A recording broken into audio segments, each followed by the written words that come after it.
Hello, everyone. Good morning, or good afternoon, and Happy New Year. Welcome to today's event entitled Ratified, What Now What? Preparing the Caribbean and Latin America for BBNJ Entry into Force. My name is Taylor Cargill, and I'll be moderating today's workshop. So to all of our attendees, please feel free to introduce yourself in the chat and share with us what country you're joining from. Before we begin, I'd like to share a quick note about language access.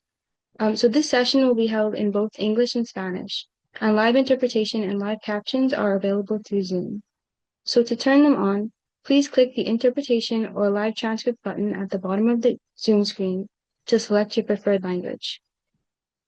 I'll share this information briefly in Spanish as well. Este evento será en inglés y en español. Hay interpretación en vivo y subtítulos disponibles en Zoom. Para activarlos, por favor, haga clic en Interpretación o Subtítulos en la parte inferior de la pantalla y seleccione su idioma. Thank you, and we can get started. So to begin today's program, I'm pleased to welcome Ms. Rebecca Hubbard, Director of the High Seas Alliance, who will be sharing opening remarks to kick us off. Ms. Hubbard, thank you for being here, and the floor is yours. Thanks, Taylor. Good morning, everybody. It's the next day in Australia where I'm calling in from, but I'm really pleased to join you all. We stand on the precipice of the entry into force of the High Seas Treaty, a landmark moment in global ocean governance and protection.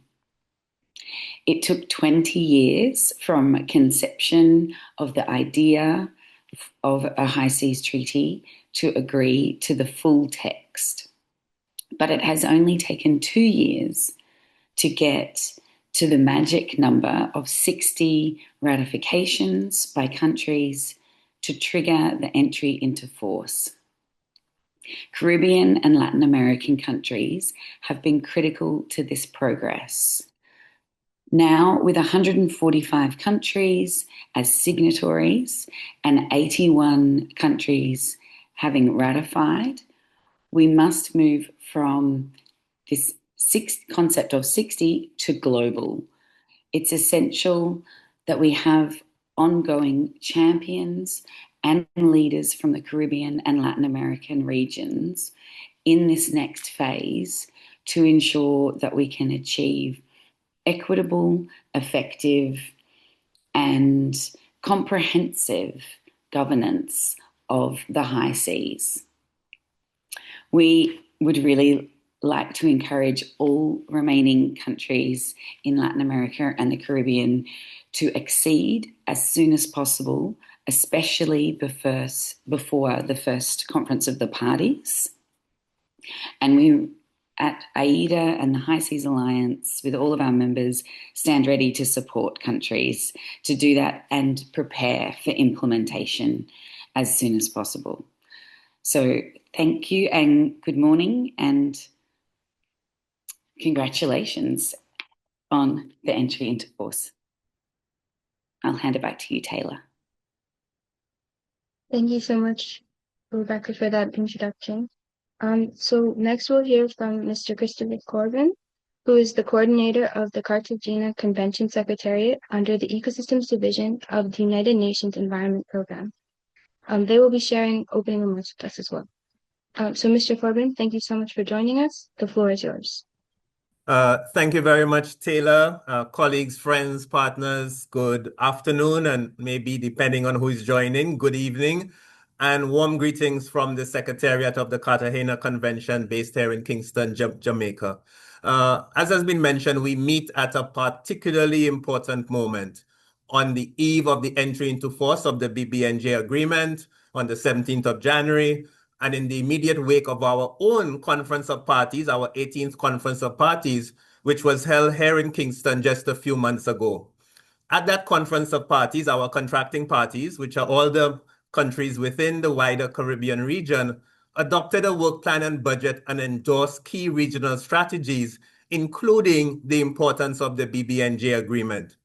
This sent a clear signal that our region, the wider Caribbean region, is ready to lead, to move from commitments to implementation and to translate global ambition, such as articulated in the agreement, into coordinated regional, national, and possibly most importantly, local action.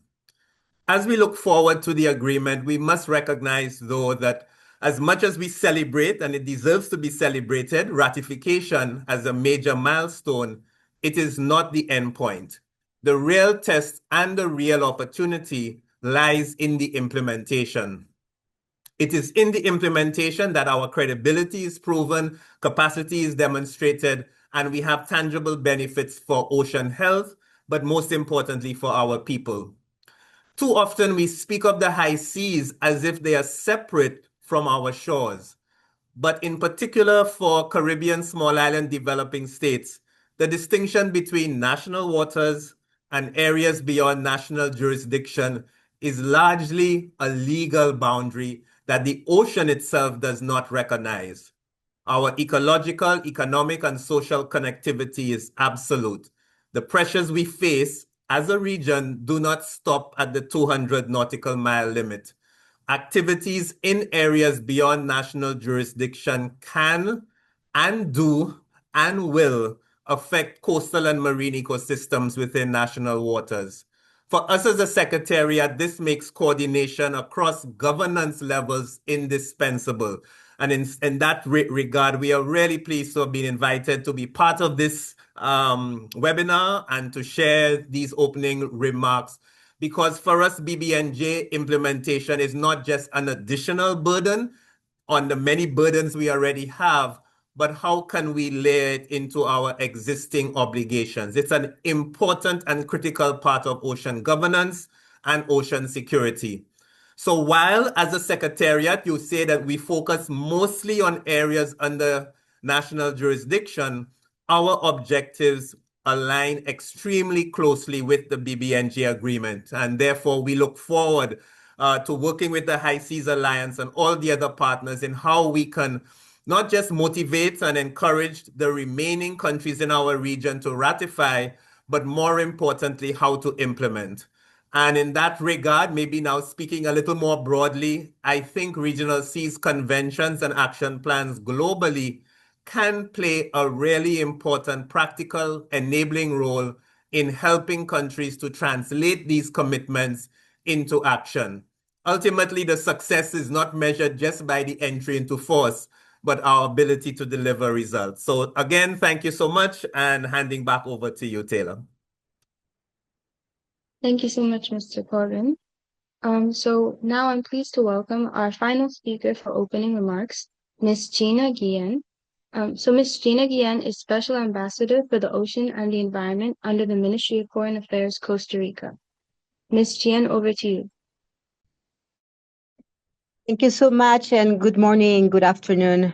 I didn't know there was translation, so I'm going to speak in English. And I want to start by thanking the High Seas Alliance and the UNEP Cartagena Convention Secretariat for organizing this event, and also to thank everyone who is joining us. As Rebecca said, we are about to have the dream come true, the entry into force of our BBNJ treaty. And BBNJ showed us that multilateralism is alive and well, despite the challenges we are currently facing. BBNJ was a result of the conviction, passion, and perseverance of many stakeholders from state, civil society, the academic and scientific community, and of course, our friends from DOALOS, who I also want to say hello to. Among those who made a huge difference and who were instrumental to making BBNJ happen, there was one voice that always shone, and that's the voice of Cristina Gerde, a true champion for the ocean and its wonders, who passed away recently, and I cannot be here without mentioning her. Cristina dedicated over 3 decades of her remarkable life to protecting our marine ecosystems, particularly the often overlooked realms of the high seas and the deep ocean. She co-founded 5 pioneering partnerships, including the High Seas Alliance. In every endeavor, she brought together diverse communities to safeguard the ocean that connects us all. Her work was instrumental international efforts that culminated in the adoption of the BBNJ Treaty. And her absence creates a void in our community. But it will continue to inspire us to protect the ocean she loves so dearly. So I just wanted to honor her today and invite everyone to double our efforts to carry the torch of Christina forward. Costa Rica has as one of its main pillars the protection of the environment, and in particular, the conservation of the ocean and its biodiversity. Our blue agenda, our blue diplomacy is very strong. In this regard, we are committed to moving forward the dispositions and the spirit of BBNJ. The job is not done. As we heard already, we need more countries ratifying the agreement, and we need to be ready for its effective implementation. That means bringing to life each of the 4 BBNJ pillars and making sure all the guiding principles and approaches are applied. Costa Rica is working now on a proposal to establish an area-based management tool for the Costa Rican Dome, one of the most fragile and environmentally important and critical ecological sites in the world, and its conservation would contribute to the strengthening of the marine environment in the face of multiple anthropogenic impacts. The goal is to present it at the second COP, and we hope we can get the support of all the countries from our region so that we can make it happen and for it to become one of the first protected areas under BBNJ. We will be reaching out to your countries probably in 2027. There are many steps needed in order to make sure our region makes the most of the agreement and that we are ready for its effective implementation. And I am sure and I hope this event helps guide the next steps for our region. And just to finish, I need to say short words regarding something else, which is the deep sea. The deep sea of areas under international beyond national jurisdiction. So ABNJ does not end in the surface and the water column. The seabed is also very important. We also have to protect the seabed. That is not done under BBNJ. That is under negotiations that are happening at the International Seabed Authority. So I invite everyone who has been so protective, so vocal, so important, so crucial for BBNJ to also get involved in the negotiations that happen at the International Seabed Authority and make sure that what we already achieve through BBNJ is also included in the negotiations at the Seabed Authority so that we also protect the deep sea, which is essential in order to comply with what we look for by the implementation of BBNJ. Thank you so much. I hope you have a great meeting, and thank you for having me here. Thank you so much, Ms. Tien, and thank you to all of our speakers for those opening remarks. So we will now move into session 1 of today's workshop, which will cover parties' obligations under the agreement from the Secretariat's perspective. So for this session, I would like to welcome Ms. Charlotte Salpin, who is the Senior Legal Officer of the Division for Ocean Affairs and the Law of the Sea at the United Nations. Ms. Salpin, over to you. Thank you very much, and thank you again for the invitation to speak and do a little of a scene setting presentation. I won't go into, in spite of the title of the session, I won't go into the details of all the obligations of the parties. That's going to be done in the next session. So I will really cover in this presentation the more general aspects. And if you bear with me, I will try to share my screen. Thank you very much. So as I said, I'll try to do a little bit of a scene setter, covering essentially what entry into force means. Next slide, please. So first, a brief recap on where we stand in terms of participation in the agreement. As of today, we have 145 signatories, and out of those 145 signatories, 81 have become parties to the agreement, and that comprises 80 states plus the European Union. Next slide, please. So what is in the agreement? The agreement addresses a package of 4 key issues, which are shown on the slide, and you will hear about those in a minute in the next session. And it also addresses a number of cross-cutting issues or enabling provisions, which support the implementation of the various provisions in the main substantive parts. And all of this is done under the overall objective of ensuring the conservation and sustainable use of BBNJ for the present and in the long term through the effective implementation of the relevant provisions of the UN Convention on the Law of the Sea and further international cooperation and coordination, which is really at the core of the agreement. Next slide, please. So once the agreement enters into force on 17 January, that's on Saturday, several legal, institutional, and operational consequences will follow. And these effects essentially transform the agreement from a negotiated text into a binding functional legal regime. So first of all, entry into force means that the agreement becomes binding international law for all states and regional economic integration organizations that have ratified, accepted, approved, or acceded to it. In other words, those that have become parties to the agreement. So the key implications here are essentially that the parties can start availing of the rights that are set out in the agreement. And conversely, they must comply with all the obligations that are set out in the agreement. And this means that they can be held accountable for their implementation of the agreement. I think it's important to note that there are no obligations that become binding immediately while others might be phased. The entirety of the agreement becomes binding upon entry into force. However, while all obligations become binding immediately, what may be phased is the operationalization of those provisions of the agreement that may require certain determinations and decisions to be made by the conference of the parties and or that depend on guidance or tasks to be performed by the subsidiary bodies. And I will give some examples of this in a moment. So for those states that have signed the agreement but have not ratified it yet, they are still under some obligation, and that is the obligation to refrain in good faith from acts that would defeat the object and purpose of the agreement, and that's in accordance with the Vienna Convention on the Law of Treaties. For a state that has signed the agreement, but that will ratify it, approve it, accept it, or accede to it after the entry into force, the agreement will only become binding for that state on the 30th day following the deposit of its instrument of ratification, approval, acceptance, or accession.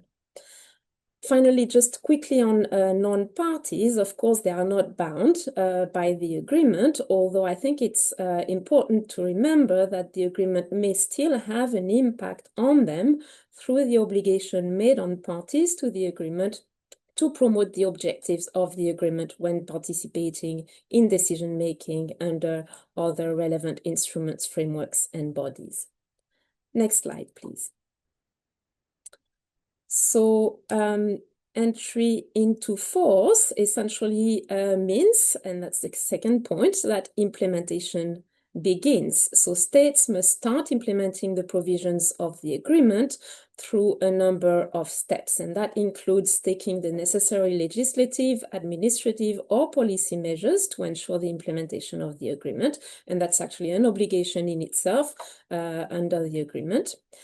They must also take the necessary enforcement measures to ensure compliance with the various measures, legislative, administrative, or policy measures that they have adopted, while noting, of course, that even if the agreement does not contain any express provisions on enforcement, it may be presumed that the measures that are to be taken by the parties to ensure compliance with the agreement should include those in the exercise of both their prescriptive and enforcement jurisdiction. This also includes designating national authorities, which will have a role in the implementation of the agreement, or focal points, as the case may be, including those responsible for leading or coordinating the implementation at the national level, and or for effectuating and receiving the various notifications that are provided for under the agreement. This also includes, of course, contributing to the budget of the agreement, participating in the various bodies established under the agreement, and submitting reports on implementation as required under the agreement. So this really, all of this really marks the transition from political commitment through signature of the agreement, for example, to operational obligations. Next slide, please. So what does entry into force mean for the institutions under the agreement? This essentially entails that the institutions established under the agreement can start their work. The agreement establishes a number of bodies to review and assist in its implementation, which include a conference of the parties, a secretariat, a clearinghouse mechanism, and several subsidiary bodies, which are listed on the slide. So the bodies shall commence their functions once the agreement enters into force and the necessary institutional operational frameworks are established. So first, with regard to the Conference of the Parties, you may be aware that the first meeting of the Conference of the Parties to the agreement is to be convened by the UN Secretary General no later than 1 year after the entry into force of the agreement, which essentially means by 17 January 2027. The COP is tasked with keeping under review and evaluation the implementation of the agreement, and a number of technical and procedural details are left to the Conference of the Parties to develop after entry into force, such as, for example, modalities for the sharing of monetary benefits, arrangements for regular consultations to enhance cooperation and coordination with and among relevant instruments, frameworks, and bodies with regard to area-based management tools, including marine protected areas. In relation to environmental impact assessment, this includes mechanisms for the scientific and technical body to collaborate with relevant instruments, frameworks, and bodies that regulate activities in areas beyond national jurisdiction. And this also includes guidance on the adoption of standards and or guidelines on environmental impact assessments. It must also decide on modalities for the operation of the clearinghouse mechanism, as well as on arrangements for the operation of the financial mechanism, including adopting the financial rules and a determination of a budget and a scale of assessed contributions. So entry into force of the agreement really unlocks the Conference of the Parties authority to take these actions, but until the COP has taken the necessary decisions, the full operationalization of some of the rights and obligations that are set out in the agreement may be delayed and or limited, as you would understand. For the subsidiary bodies, before they can operate, the Conference of the Parties will need to make a number of decisions, including on composition and selection of members, as well as rules of procedure at the minimum. And as you may be aware, some of these bodies have a role in the various processes under the agreement, for example, in the preliminary review of proposals for area-based management tools or marine protected areas, or in the review of environmental impact assessments in the case of the scientific and technical body. So really, until the COP has made the necessary decisions for those bodies to start functioning, you can see that some of the processes under the agreement may be limited. The agreement also establishes a secretariat, and the COP, again, is required to make a number of necessary decisions related to the functioning of the secretariat and its seat, and until such time as those decisions have been made and the secretariat commences its functions, the Secretary General of the United Nations through the Division for Ocean Affairs and the Law of the Sea of the Office of Legal Affairs of the UN Secretariat, which I represent, shall perform the Secretariat functions under the agreement. So in terms of Secretariat functions, what that entails, those are essentially administrative, legal, logistical, and technical support to the Conference of the Parties and the subsidiary bodies, maintenance and operation of the clearinghouse mechanism, financial administration under the agreement, as well as providing assistance to parties in the implementation of the agreement. And all of this is in a nutshell. There are more details, obviously, in the agreement. Finally, the agreement establishes a clearinghouse mechanism, and following entry into force of the agreement, the clearinghouse will commence its function as a centralized platform for information sharing, but pending its establishment as a fully fledged mechanism, and noting that the Conference of the Parties will first be required to make decisions regarding its modalities for operation. Interim measures will be put in place by DOALOS to ensure that some of the functionalities of the clearinghouse are operational as soon as possible following entry into force. Next slide, please. The next point I want to cover is, of course, more generally, that the agreement becomes part of the body of international law, and this allows interactions with other instruments, whether they're legally binding or not. And this also means that other instruments must now coexist with the agreement. And this will allow as well coordination with relevant instruments, frameworks, and bodies. You may recall that among its general provisions, the agreement addresses the relationship between the agreement and other relevant instruments, frameworks, and bodies. And it foresees that the agreement shall be interpreted and applied in a manner that does not undermine relevant instruments, frameworks, and bodies, and in a manner that promotes coherence and coordination with those instruments, frameworks, and bodies.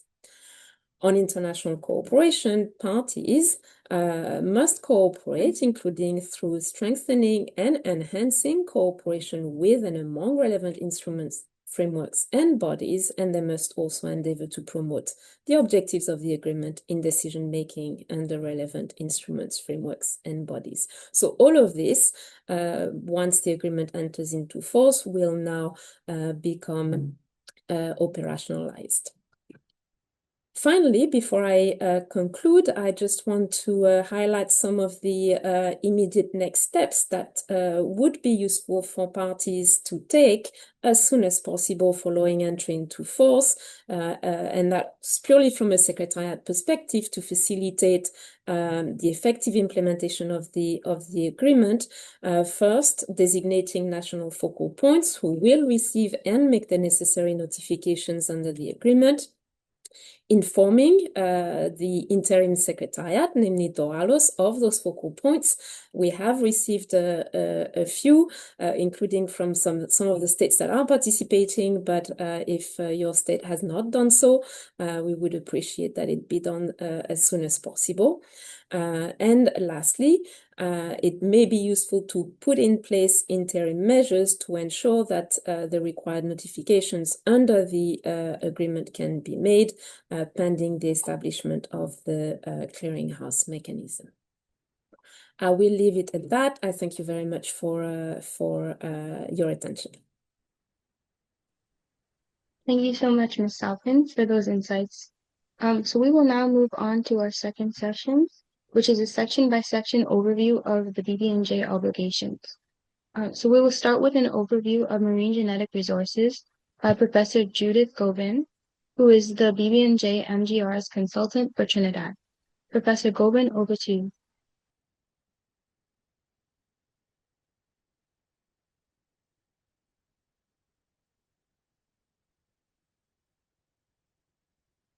Hi, good afternoon, good morning, good evening, everyone.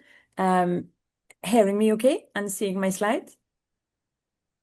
Yes, Great, Yes, thank. everything's perfect. Okay, what a momentous day, what a momentous time. How exciting. In a few days' time, it's a historic moment for us, as we've heard. The BBNJ will enter into force. It is a win for the oceans, it's a win for the globe, it's a win for SIDS, it's a win for Latin America and the Caribbean. How pleased we are about this after all the very, very hard work. And of course, I'm really pleased, Gina, that you did remind us of that huge shining light, Christina. Oh.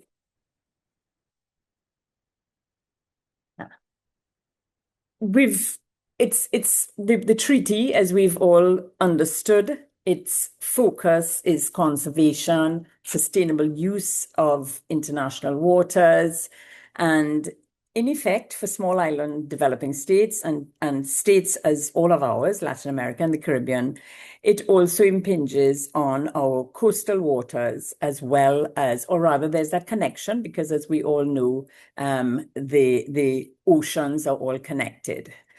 What do we need now that we're at this juncture in order for preparing ourselves for effective implementation? As an overarching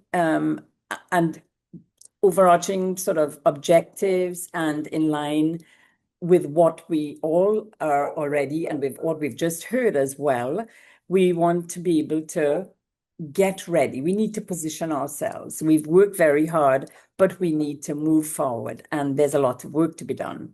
So we need to begin developing or reviewing, updating domestic legislation, administrative and policy measures.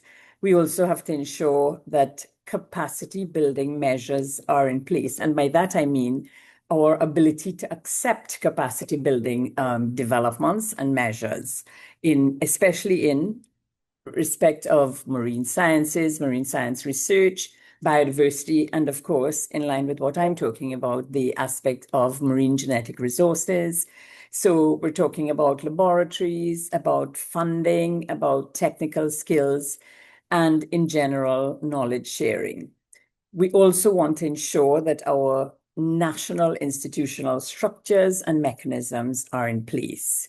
So this is really the overarching sort of expectations that we need to seriously put our minds to addressing so that we are effective. In specific marine genetic resources objectives, just to remind everyone, marine genetic resources are any material of marine plant, animal, microbial, or other origin containing functional units of heredity of actual or potential value. Specific to it, of course, and as we've just heard, there's got to be that fair and equitable sharing of benefits. We have asked for this. We have gotten it in the treaty. We need to be prepared. We need to be ready to build and develop in-country capacity. We need to be able to continue generation of knowledge and scientific understanding. And as I mentioned, the marine scientific research and the development, of course, and transfer of marine technology, which is quite specific, the language being included in the treaty. There is a long list of things for us to do. There's a lot of work for us to do rather, and we have to be able to prioritize. We need to prioritize, and at the same time, we can be doing other activities in parallel. So what are these urgent and key activities that we need to be prioritizing or focusing on? We need, first of all, in Latin America and the Caribbean and small island developing states, we need to formulate a strong, coordinated approach for effective actions. And by the way, I'm sorry, I do need to say that I've a lot of people who have seen my pictures, and they're repeated pictures. These are all deep sea pictures from off of the east coast of Trinidad and Tobago. And I'm very happy that Gina has reminded us that deep sea biology is key to all of this. So it has been a win, really, for marine scientific research. It's been a win for deep sea ecology and science. This is a win for, as I mentioned, Latin America and the Caribbean, small island developing states. And more importantly, it's a win for marine scientists. We therefore need to grab the opportunity and run with it. So we need to be able to think about how we're going to approach this. Now, bearing in mind that the marine genetic research, the benefits will take some time. We know it takes quite a long time, 15 to 20 years in some cases, to reach to a marketable product where we will then be able to talk about the sharing of financial benefits. But of course, in parallel, we are talking about sharing the non-financial benefits. We have a lot of already existing institutions and as well as programs, and Chris mentioned that earlier in his opening remarks. We have the regional seas programs. We need to think about those and rather focus on those existing institutions, programs. There's no need to reinvent the wheel. We can build on the capacity that we already have. We do need to invest in laboratories, and especially those laboratories, the biotechnology, marine genetic resource sort of laboratories, deep sea science. We need to invest in scientists, researchers. We need to build the marine scientific, develop and build the marine scientific research capacity. And we do have existing universities, the University of the West Indies, which is across the islands. We also have a lot of very good institutions in Latin America. In the region, this regional approach, we can certainly invest as a region in terms of building the capacity and really getting ourselves ready. I think it is fair to say that we are not really as advanced as the developed states in terms of being able to carry out the actual extraction of genetic resources and taking it to a finalized product that is marketable as a pharmaceutical or a drug and so on. So we need to begin. There's time. We need to begin to develop this. And of course, with this data, we will need to also invest in data storage. Very, very key to all of this is we can invest, and we certainly can think about ways of investing, but it's how do we sustain the BBNJ, first of all, and the marine genetic resource capacity. When we invest, or our governments invest in laboratories, how do we sustain those laboratories? Many of us in the small island states, certainly in the Caribbean, you have people who are built up, we build good science, we invest in scientists, and then the marine researchers, and then they move to other more lucrative jobs. How do we sustain the scientists and the researchers? We need to pay attention to ensuring that we secure these jobs. Do we need to create jobs? Do we need to create specific BBNJ jobs? Do we need to create BBNJ activity funding that's specific to fund the research, the science, the investment in laboratories, and so on? So I think we really do need to pay attention as a region, Latin America and the Caribbean. How best can we use what we have?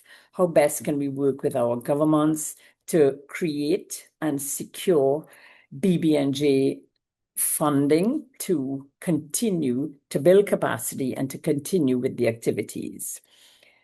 There's also, of course, the element of continuing the information flow in terms of opportunities that exist, and We have asked for it. We have asked that it be put in this building capacity and transfer of marine technology, but we need to be ready for it. So we need to be able to have the young marine scientists, the laboratories. We need to have colleagues who are young professionals who are able to go and spend time in laboratories, who are able to work and to continue in that specific area. In other words, we don't want to suffer as we have suffered before, where we have invested in good researchers, in good scientists, in good laboratories, and then the funding has not been sustained and we haven't sustained or created jobs where we can keep young people and keep the jobs attractive enough to sustain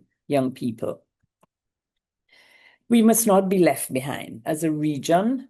And I think I want to go back to what I mentioned about creating and securing the BBNJ activities and whether it be a regional approach to funding. Do we pool our resources together so that we are able to actively and effectively carry out those activities that we want to invest in and we want to really be effective and to make to be ready, to be MGR ready in a few days, basically. So although I mentioned that when we get to benefit sharing, that's going to be it's going to take some time, but we need to be prepared. We need to build capacity. We need to build our scientists, our laboratories, and we need to be able to sustain that.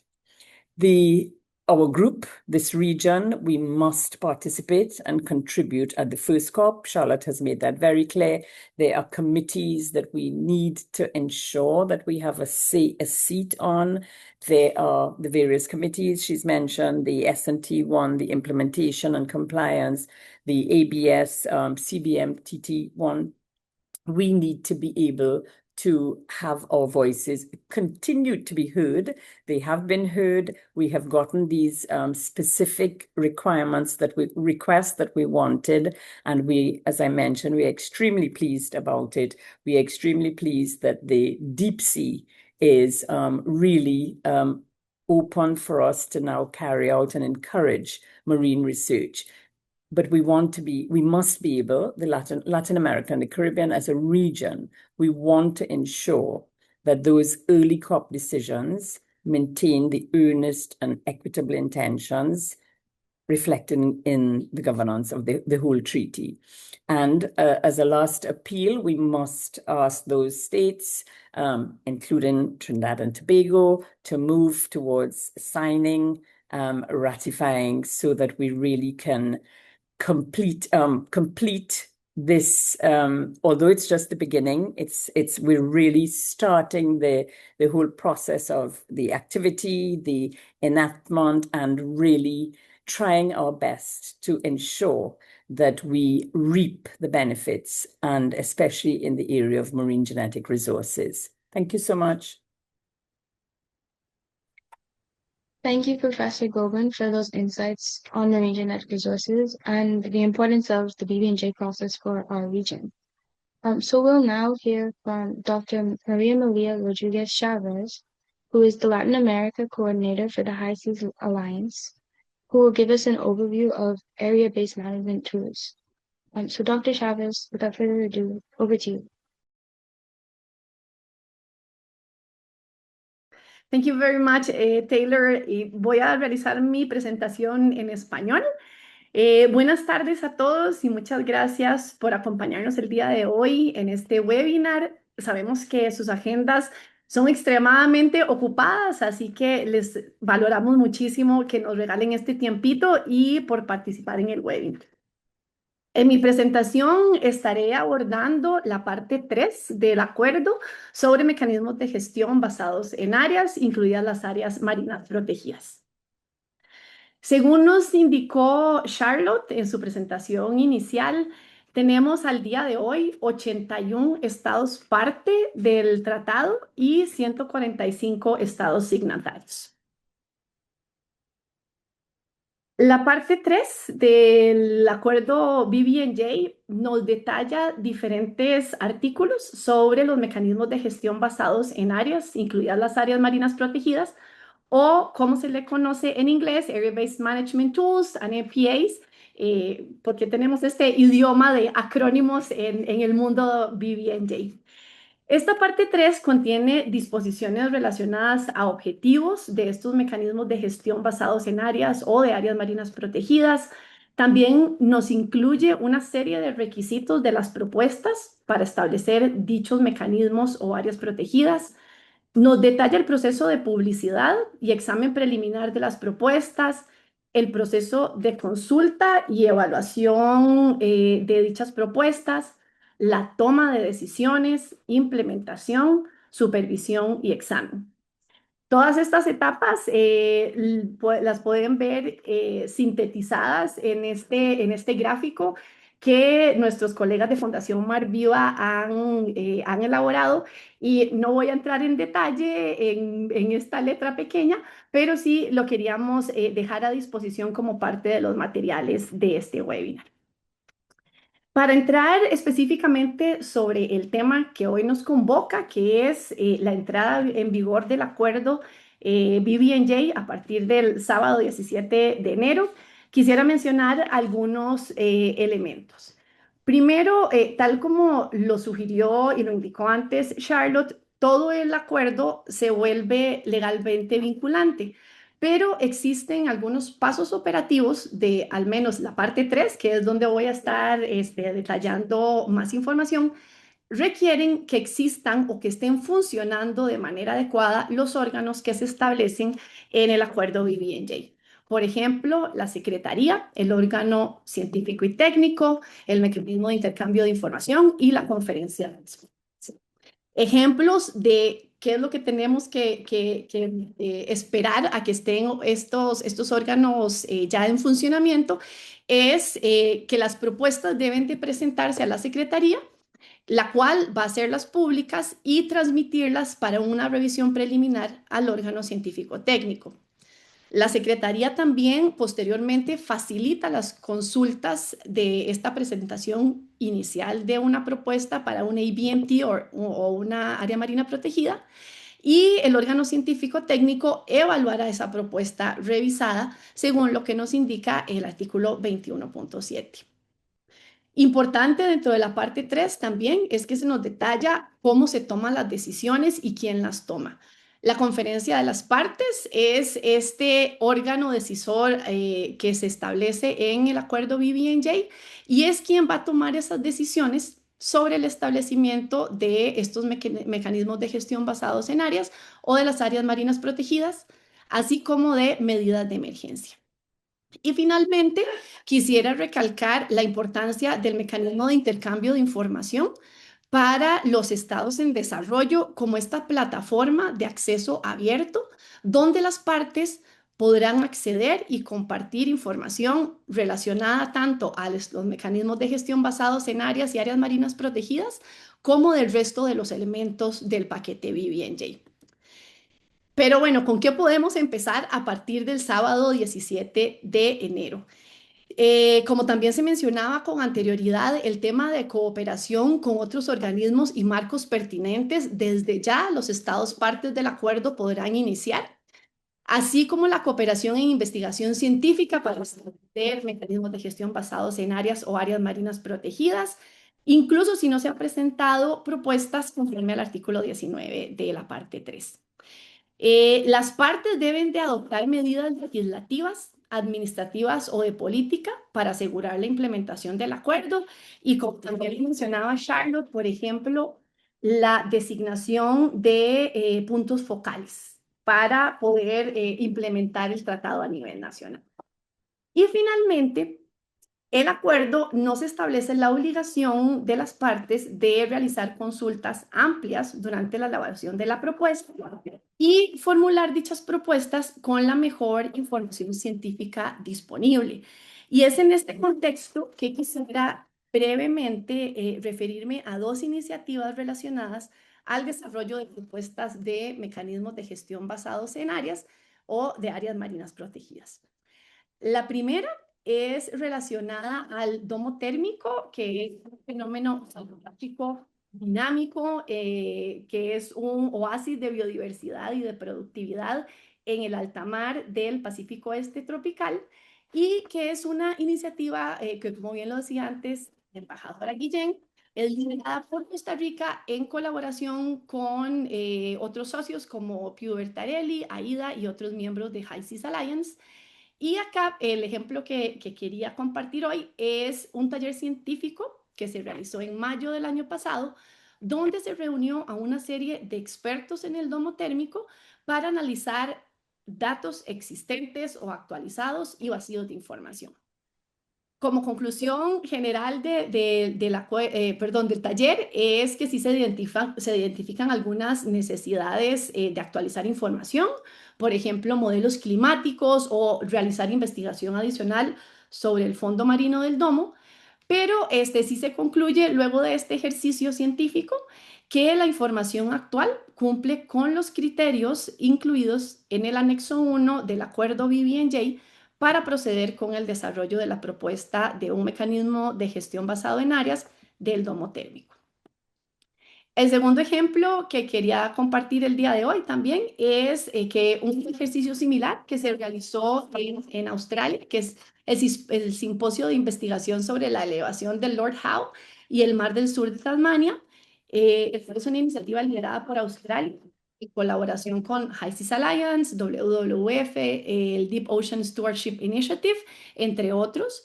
Y este simposio tenía como objetivo recopilar conocimientos, datos, evaluar y explorar oportunidades para la conservación de esta región con diferentes sesiones científicas donde se abordaron temas de geología y oceanografía, biodiversidad, especies migratorias, entre otros, y cuyo objetivo final es que este conocimiento adquirido oriente la futura investigación y gestión de esta área en el marco de posibles de gestión basados en áreas en el marco del acuerdo BBNJ.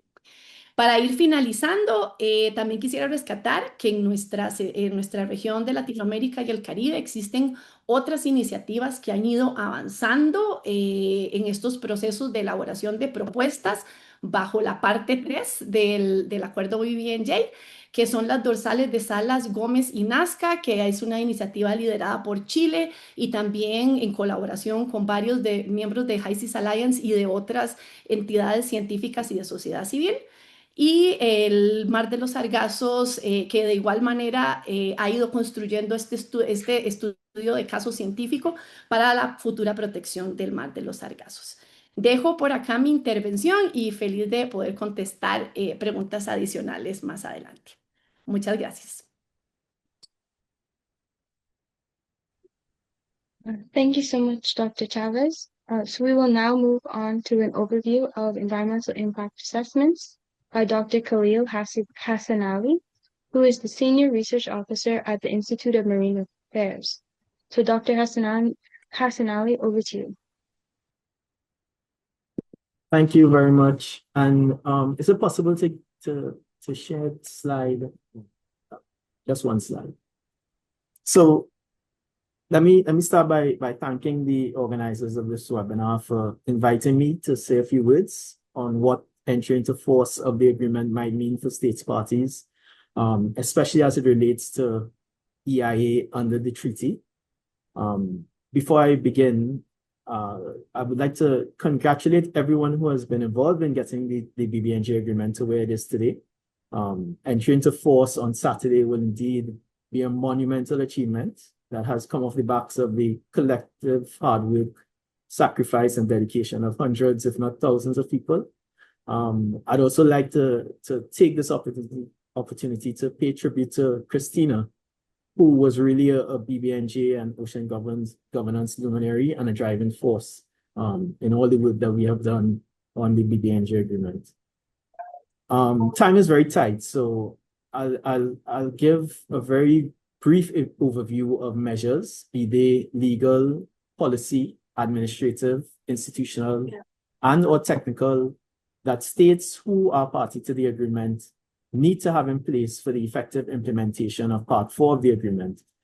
especially from the perspective of a state planning an activity in areas beyond national jurisdiction, or having jurisdiction or control of an activity which is planned in ABNJ. Now, considering the schematic overview of the EIA process under the agreement, first and foremost, parties to the BBNJ Treaty will need to have domestic legislation in place that would allow for this EIA process to be wholesomely carried out. Now, conduct of EIA is recognized as customary international law, and most, if not all, countries of the world have legislation and systems in place to ensure the conduct of EIA. However, the steps detailed in our domestic procedures and processes may not exactly align to what is required under the BBNJ Agreement. Therefore, there may need to be amendment of existing EIA legislation or the drafting of new legislation pertaining to EIA in areas beyond national jurisdiction specifically, in order to fulfill the obligations under the agreement. So for a state conducting EIA or having jurisdiction or control over an activity planned in areas beyond national jurisdiction, one important thing to remember is that decision-making under the EIA part lies with the state. The first major decision to be made is during the screening and whether or not an EIA will actually be required given threshold that exists. That threshold being the potential of that activity, that proposed activity, to cause substantial pollution or significant and harmful changes to the marine environment.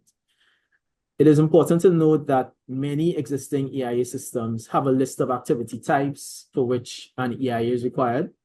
There's no such list under the BBNJ Agreement, at least not yet. So carrying out screening and making decisions at this stage of the process may require additional technical expertise and understanding in order to properly make the determination as to whether an EIA is actually required or not. When it is decided that an EIA would be required, given the determined scope, considerable technical expertise would also be needed to conduct and evaluate the assessments.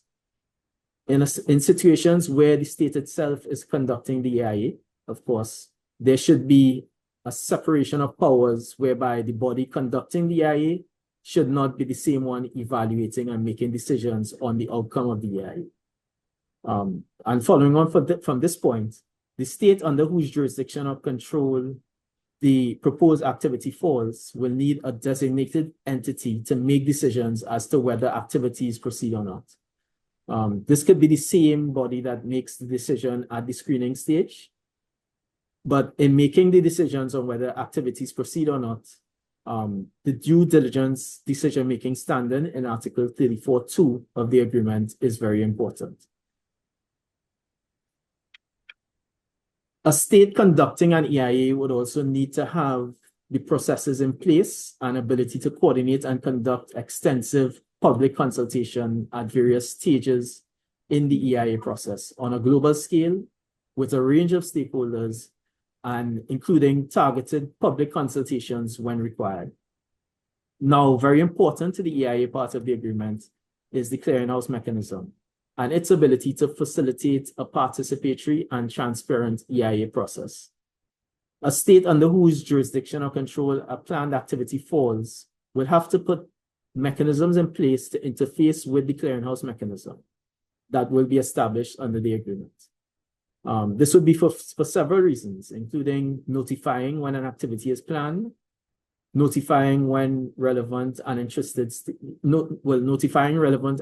stakeholders about consultations and other aspects related to the EIA being conducted, and also to post documents arising out of the EIA process, including reports and decision-making documents. And lastly, a state under whose jurisdiction or control an activity falls will require the legal, institutional, technical, and administrative frameworks to be established in order to monitor, report on, and review permitted activities that fall under their jurisdiction or control. Now, the preparatory commission is currently ongoing, but even as the agreement is about to enter into force, there are a lot of things that we have to pay attention to during the preparatory phase to help the EIA provisions be operationalized effectively now and in the future. This includes, for example, making sure that there's an interim way, and Charlotte mentioned this, an interim way for EIA notifications and documents to be communicated while we wait for the agreement's full clearinghouse mechanism to be put in place. Of course, we also have to ensure that in conceptualizing and building the real clearinghouse mechanism, that it will be fit for purpose, especially considering the needs of developing states. I think we also need to think about how best to have the subsidiary bodies under the agreement functional and working as soon as possible. For the EIA part, the scientific and technical body is especially important for reviewing draft EIAs, making recommendations, including those associated with the calling mechanisms under the part, and also developing EIA standards and guidelines. We would really want to have a scientific and technical body elected and getting down to work in a shorter time frame as possible after the first COP. And lastly, I think we need to think about foreseeing and identifying capacity needs as relates to EIAs under the agreement, and really putting measures in place to meet these needs expeditiously, to really ensure that all states parties can contribute to the EIA processes. I think I'll leave it there for now. Really, thanks a lot for listening, and looking forward to any questions that you may have. Thank you. Thank you, Dr. Hassan Ali, for that overview of EIAs. So we'll now hear an overview from Ms. Sarah Isabel Celaya Lando, who is the Senior Advocacy Officer of the Inter-American Association for the Defense of the Environment. Ms. Lando, over to you. Thank you so much, Taylor. And I'm going to make my presentation in Spanish. So I'll just ask everybody to use the translation service, please. Muchas gracias por acompañarnos el día de hoy en este webinar de parte de la Asociación Interamericana para la Defensa del Ambiente. Sean todos bienvenidos. Es un gusto para nosotros utilizar este corto tiempo para poder hablar un poco sobre estas obligaciones que entrarán en vigor el próximo 17 de enero y que pues nuestros países tienen que estar debidamente preparados para cumplirlas. Primero que nada, me gustaría hacer una referencia corta a los objetivos que la parte 5 sobre creación de capacidad y transferencia de tecnología marina tienen dentro del acuerdo BBNJ. Esta es la parte más corta del acuerdo, solamente tiene 7 artículos. Sin embargo, cabe mencionar que es el fundamento detrás del cual van a estar realmente la viabilidad de cumplir los objetivos del BBNJ. Entonces, el primero de estos objetivos de la parte 5 es ayudar a las partes, particularmente a los estados parte en desarrollo, a implementar las disposiciones del acuerdo y lograr sus objetivos. Segundo, posibilitar la cooperación y la participación inclusiva, efectiva, equitativa en las actividades que se desarrollen en el marco del acuerdo. Y también desarrollar la capacidad científica y tecnológica marina, entre otras cosas en materia de investigación de las partes, pero particularmente de los estados parte en desarrollo. Todo esto pues nos indica claramente que se reconoce que existe una brecha clara entre países desarrollados y países en desarrollo y que pues este es el elemento del acuerdo BBNJ que busca precisamente atacar esas brechas. El artículo 41, que hace una referencia a la obligación de cooperar, que también ya está recogida de manera general en el artículo 8 del acuerdo BBNJ, indica que las partes, de manera directa o a través de los famosos IFBs, como los conocemos en inglés, que son este conjunto de instrumentos, marcos jurídicos pertinentes y los órganos que son competentes y que ahora tienen que coexistir con BBNJ, las partes y a través de todo este conjunto de IFPs deben cooperar a fin de ayudar a las partes y en particular a los estados en desarrollo a alcanzar objetivos del acuerdo mediante creación de capacidad y transferencia de tecnología marina. Esta cooperación se indica en el acuerdo que debe darse a todos los niveles y en todas las formas. Esto puede incluir, por ejemplo, alianzas con diferentes actores interesados, incluidos el sector privado, la sociedad civil y los pueblos indígenas y las comunidades locales en su condición de poseedores de derechos y de conocimiento tradicional. Por otro lado, también se tiene que reconocer plenamente las necesidades particulares que tienen los estados parte en desarrollo y asegurar a su vez que este proceso de creación de capacidad y transferencia de tecnología marina no esté condicionado por un requisito oneroso relacionado con la presentación de informes. En cuanto al artículo 42, donde se indican las modalidades de creación de capacidad y transferencia de tecnología marina, el acuerdo indica la obligación de que se tiene que, por un lado, asegurar la creación de capacidad de los estados parte en desarrollo y, por el otro, cooperar para lograr la transferencia de tecnología marina, en particular a los estados en desarrollo que tienen, por supuesto, que solicitarlo de una manera formal. De esta forma se deriva esta siguiente obligación, que es proporcionar, en la medida de las capacidades, recursos para apoyar este proceso de creación de capacidad y también la transferencia de tecnología marina y a su vez facilitar el acceso a otras fuentes de apoyo.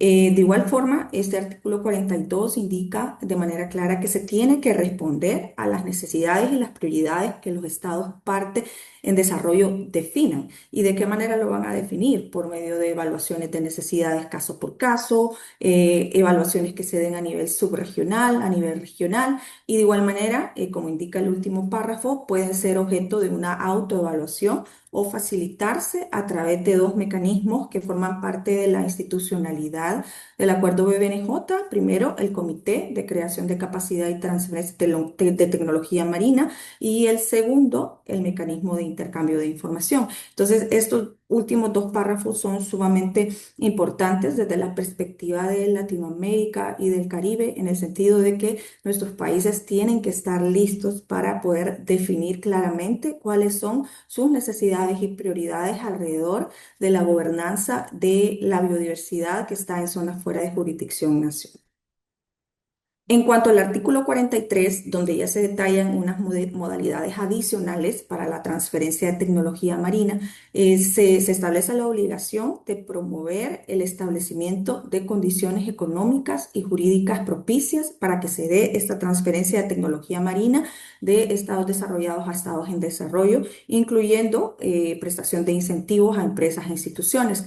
De igual forma, se define la importancia de que se tienen que tener en cuenta todos los derechos sobre estas tecnologías y también cualquier interés legítimo sobre ella, prestando particular atención a las necesidades de los estados parte en desarrollo.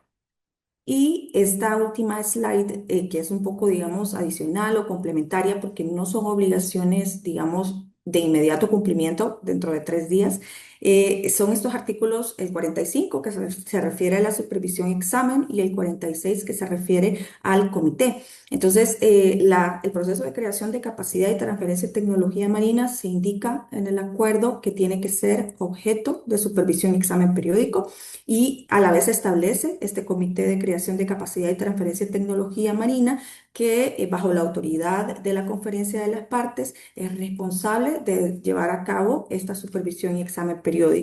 También se indica que este comité tiene que estar integrado por miembros que tengan cualificaciones, conocimientos, objetividad y que actúen en el mejor interés del presente acuerdo, los cuales van a ser propuestos por las partes y elegidos por la COP, teniendo en cuenta equilibrio de género y distribución geográfica equitativa.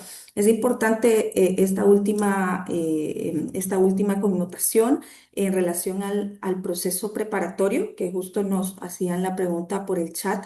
Hay un proceso preparatorio que justo la tercera sesión de la comisión preparatoria o PREPCOM se va a desarrollar a finales de marzo, inicios de abril, donde se están definiendo los términos de referencia, las modalidades y las reglas de funcionamiento de todos los órganos subsidiarios de la institucionalidad del BBNJ. Y una vez esto esté definido en relación con el Comité de Creación de Capacidad y Transferencia de Tecnología Marina, entonces las partes tendrán la obligación de presentar informes al comité sobre el cumplimiento de estos objetivos que ya vimos, y de igual manera el comité, como órgano subsidiario responsable, va a tener que informar a la conferencia de las partes. Y como pueden ver, fue una presentación bastante corta, sobre todo considerando que este componente, pues como mencioné antes, solo tiene 7 artículos. Sin embargo, no me gustaría irme sin dejar el mensaje de que esta puerta que se abre dentro de 3 días con la entrada en vigor del acuerdo BBNJ, no solo va a permitir hacer más efectiva la protección de la biodiversidad en áreas fuera de jurisdicción nacional, sino también va a permitir que la gobernanza de estas zonas sea mucho más justa y equitativa. Y esto se va a lograr gracias a la aplicación del componente de la parte número 5 relativa a creación de capacidad y transferencia de tecnología marina. Desde AIDA agradecemos el espacio y por supuesto quedamos atentos a cualquier consulta. Anoten nuestros contactos. Nosotros trabajamos también muy de cerca con los gobiernos latinoamericanos en precisamente creación de capacidades. Entonces, si están interesados en contactarnos para tales fines, nosotros estaríamos muy felices. Gracias por el tiempo.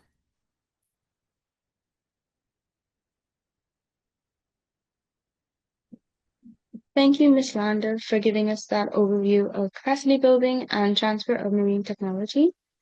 So we will now move into session 3, which will focus on technical capacity needs, readiness roadmap for implementation. So we will start the session with remarks from Professor David Berry, who is the Professor of International Law and Regional Integration Law at the University of the West Indies Cave Hill, Barbados campus. Professor Berry, over to you. Thank you very much. I'm going to try to share my screen. Thanks to the organizers for inviting me to speak. And it was lovely to hear so many friends and colleagues present earlier, and I thank them all for their presentations. My presentation is complementary to several of the ones that have taken place already. But what I'd like to do is really look at the latter part of the title, which is the roadmap for implementation. So I would like to ask, how do we implement the BBNJ agreement in our national legal systems? How do we get our national actors to the point where they can successfully perform BBNJ obligations? All right, so the first thing I wanted to point out or highlight is that, as has been mentioned by other speakers, that there are a range of Latin American and Caribbean states that are either signatories or parties, likely soon to be parties to the BBNJ agreement when it enters into force. And I've highlighted in a kind of light peach color those that have signed but not yet ratified. So if your state is one of those, please go ahead and ratify so that you can be a party. Now, the global signatories, 145, those that have accepted, ratified, etc., 81. 81 is not universal, and the intention of the BBNJ agreement to enable it to be truly effective was to have the vast majority of states in the world as parties to the agreement. And so everyone should ratify it that can. And if you're thinking of signing or ratifying, it's really important to, as Judith Gobin said, to do so soon, because already they're having the preparatory committee process. Anyone can participate in that. But the first meeting of the Conference of the Parties will only allow those that are parties to participate. And so it's critical that you're there. If you want to add your voice to the discussion to help determine the shape and structure of the BBNJ agreement and its institutions, you have to be a party. Now, all the presentations have assumed that everyone knows everything about the BBNJ agreement. So I thought it might be useful to say a little bit about what we're talking about. We're talking about almost 2/3 of global oceans, nearly 1/2 of the Earth's surface, and 95% of the habitat of our planet is in the ABNJ, or areas beyond national jurisdiction. So if you look at the map on the left of the world, the dark blue areas are the exclusive economic zone, which fall within national jurisdiction or national competence. But the light blue is areas beyond national jurisdiction. So everything in light blue is covered by the BBNJ agreement. And if you look in Latin America and the Caribbean, you'll see all the arrows showing the light blue around our part of the hemisphere. And you'll also see up at the top left 2 bright red arrows pointing to little triangular pockets. And that shows within the Gulf of Mexico 2 areas beyond national jurisdiction right within our Caribbean Sea basin area. And so you can see the importance of the BBNJ agreement because of simply the geographic scope, but as we've heard in many of the presentations, the range of topics it covers as well. And this is the range of topics for those that have not seen the structure of the treaty in detail. And I've highlighted several areas in a kind of light brown. Those are the areas, parts 2, 3, and 4, which are likely to require national action in order to implement them appropriately. Parts 5 and 7 are highlighted in green, and we've already heard in the last speaker about capacity building and transfer of marine technology. Those areas are likely to have substantial benefits for especially developing states. And this is why if you want to obtain those benefits, you have to become a party to the treaty. Now, the rest of my talk, I'm going to focus on a study I did in 2024. It's a report with a very, very long name, but basically it studied the BBNJ Agreement and looked at the legal obligations arising under it in relation to 3 Caribbean states, Antigua and Barbuda, Belize, and St. Lucia. And it looked at simply what are the legal obligations created under the agreement. So I went through every article of the agreement and said, is there a binding legal obligation arising? And then secondly, I asked, how might those obligations be implemented by states in their national laws, administrative structures, and policies? All right, so the first thing to notice, and this is the substantive summary of the substantive findings, first is that the BBNJ agreement has a context that is set out in Article 2 that shows you what it's supposed to do, and it's to ensure conservation and sustainable use of marine biological diversity of areas beyond national jurisdiction for the present and the long term through effective implementation of the relevant provisions of the convention. This is the Law of the Sea Convention itself, and further international cooperation coordination. So that is the overarching goal of the BBNJ agreement. And then Article 53 says very clearly that it's binding. And how is it binding? That you are required to take your necessary legislative, administrative, or policy measures as appropriate to ensure, that's an obligation as to result. You must not try, you must ensure the implementation of the agreement. And then just to note that its scope, the agreement applies not only to states, state parties, but to vessels flying the flags of states, so flag state vessels. And the different parts require legislation, implementation through administrative measures, policy, etc. And there are certain parts that I've highlighted have specific obligations that you would have to consider in your national legal system. So for example, Article 25 in relation to Part 3, which is the area-based management tools, requires parties to ensure that activities conducted under their jurisdiction or control, and that could be government vessels, flag vessels, etc., persons on the land that are engaged in pollution. All these activities have to be conducted consistently with decisions under Part 3. So you have obligations to ensure that the agreement is made effective in your national law. And the final point is that this can be assisted through international treaties and participation. So you can work not just on your own, but with other international entities to make sure, and there is an international cooperation obligation to make sure that the agreement is made effective in your national legal system. All right, so the agreement looked at, and the next 3 slides will look at it from the perspectives of legislative, administrative, and policy. And so what kind of legislative or legal structures do you need to put in place? What kind of administrative structures, the ones that run the organs, the ministries, et cetera, and what kind of policy changes might be required?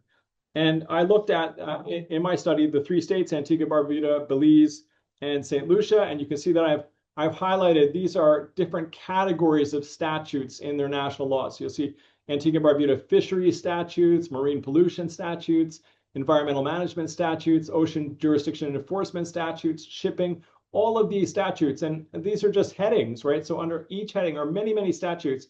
All of these statutes are affected by the BBNJ agreement. And so you may have to engage in amendments to statutes. You may have to create new statutes, new regulations, new laws. And I went through all those different statutes in those 3 different states. And one of the areas of statutory authority in Antigua and Barbuda, to take that as an example, is under the environmental management under the Environmental Protection and Management Act of 2019. That creates Antigua and Barbuda Department of the Environment, and that department has an essential role in managing different treaty obligations, including the Convention on Biological Diversity, Nagoya Protocol, et cetera. And it's important to think that the Nagoya Protocol, although the regime is very different from the BBNJ Agreement, it nevertheless has a similar requirement for biodiversity for creating a national focal point and information gathering and reporting roles. So when you're trying to think what entity should manage the BBNJ Agreement, look at the ones that already exist and are already doing similar things to what is required under the BBNJ Agreement, which does require a focal point. But St. Lucia, in contrast, didn't have a statutory regime related to the environment. And so that's something that they may have to create a statutory regime or work piecemeal to make sure the agreement works otherwise. Now, in terms of administrative institutions, I mean, you have a number of ministries. This report was written in 2024. If they're like Barbados, I'm sure they've changed the names of the ministries as they've gone. But I looked at a number that would have potential roles in implementing the BBNJ agreement. And so, for example, in Belize, they have the Ministry of Sustainable Development and Climate Change, and it includes the Department of the Environment, the National Biodiversity Office, the National Climate Change Office. So many things that would be related to the BBNJ agreement. It has a supervisory authority over various statutes dealing with the environment, and it is the listed focal point for the Convention on Biological Diversity. So that would be a nice marriage for the BBNJ agreement. It would be a nice institution to a ministry to help implement the BBNJ agreement. Now, let me make two quick points here. First, I don't think, given the scope of the BBNJ agreement, a single ministry can manage all aspects of implementation. Okay, so the agreement covers such a wide range of fields that whatever ministry is in charge will have to work with a whole range of other ministries. But even though many ministries will have to work together, my research has suggested that there should still be a ministry with ultimate responsibility. So there should be a ministry that is the top of the hierarchy that should be able to make the final decisions and be accountable for implementation of the BBNJ agreement. And I feel that the ministry that should do that would be an environmental ministry rather than, say, an economic ministry.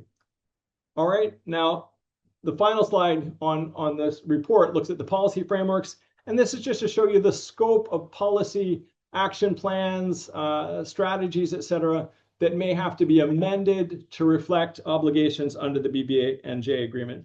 And it may be useful for states to create an actual policy on protecting marine biodiversity in areas beyond national jurisdiction, a policy arrangement that would actually help the BBNJ agreement in national law. Now, this brings me to my final slide, which offers some recommendations based upon the study.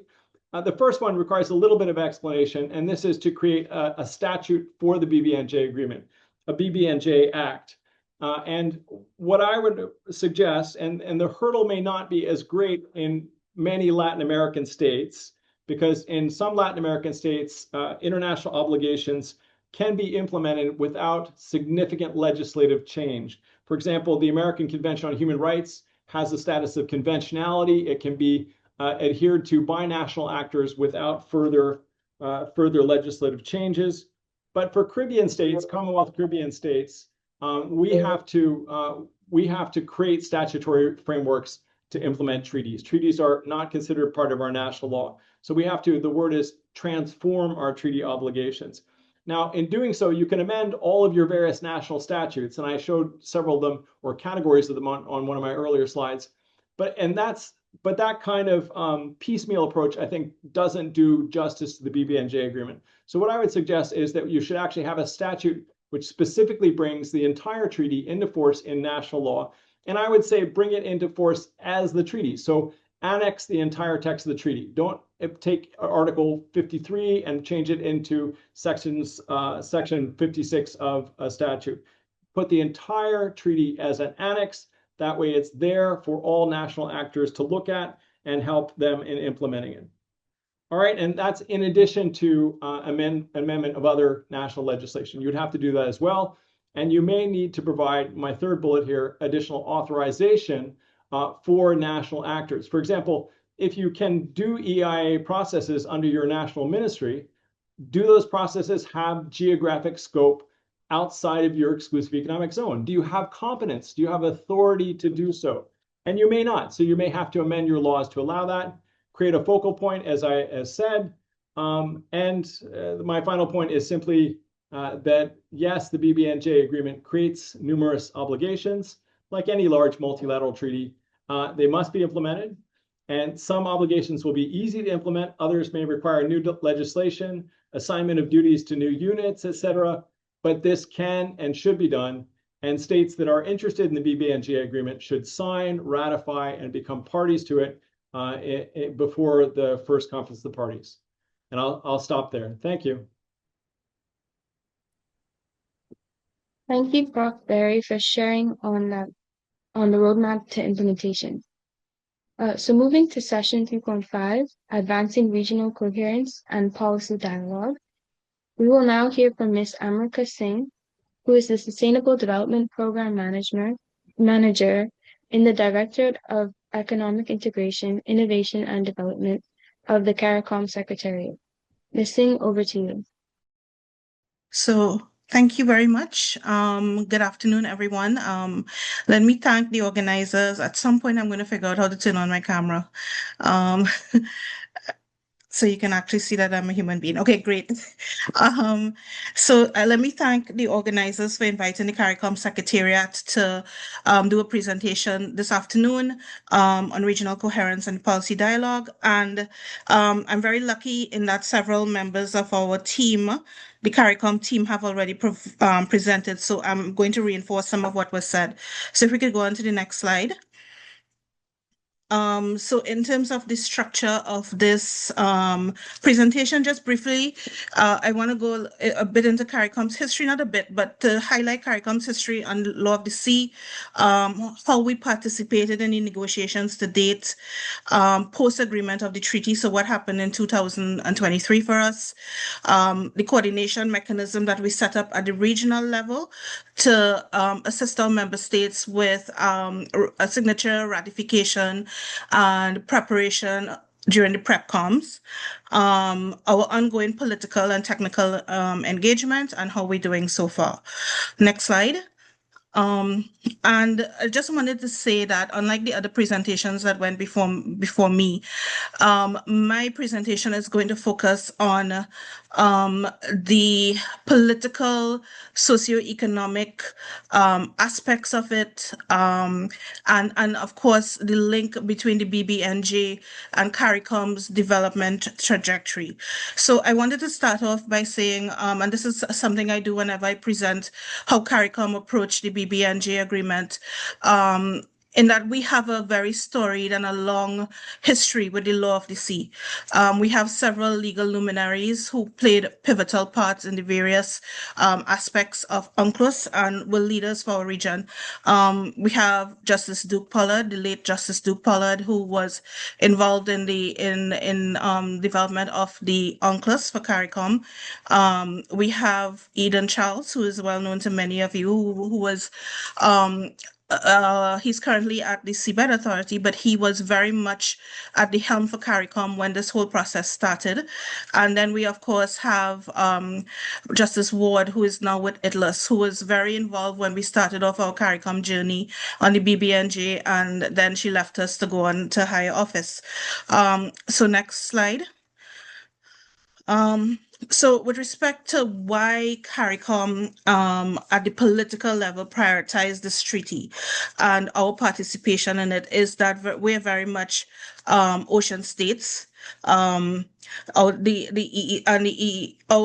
EEZ comprises 30% of ocean space beyond national jurisdiction, is 40%, and CARICOM viewed the proactive engagement in any legislation to govern the ocean space as critical to our development plans or future development as a region. And this was the case we made to our political directorates for our involvement.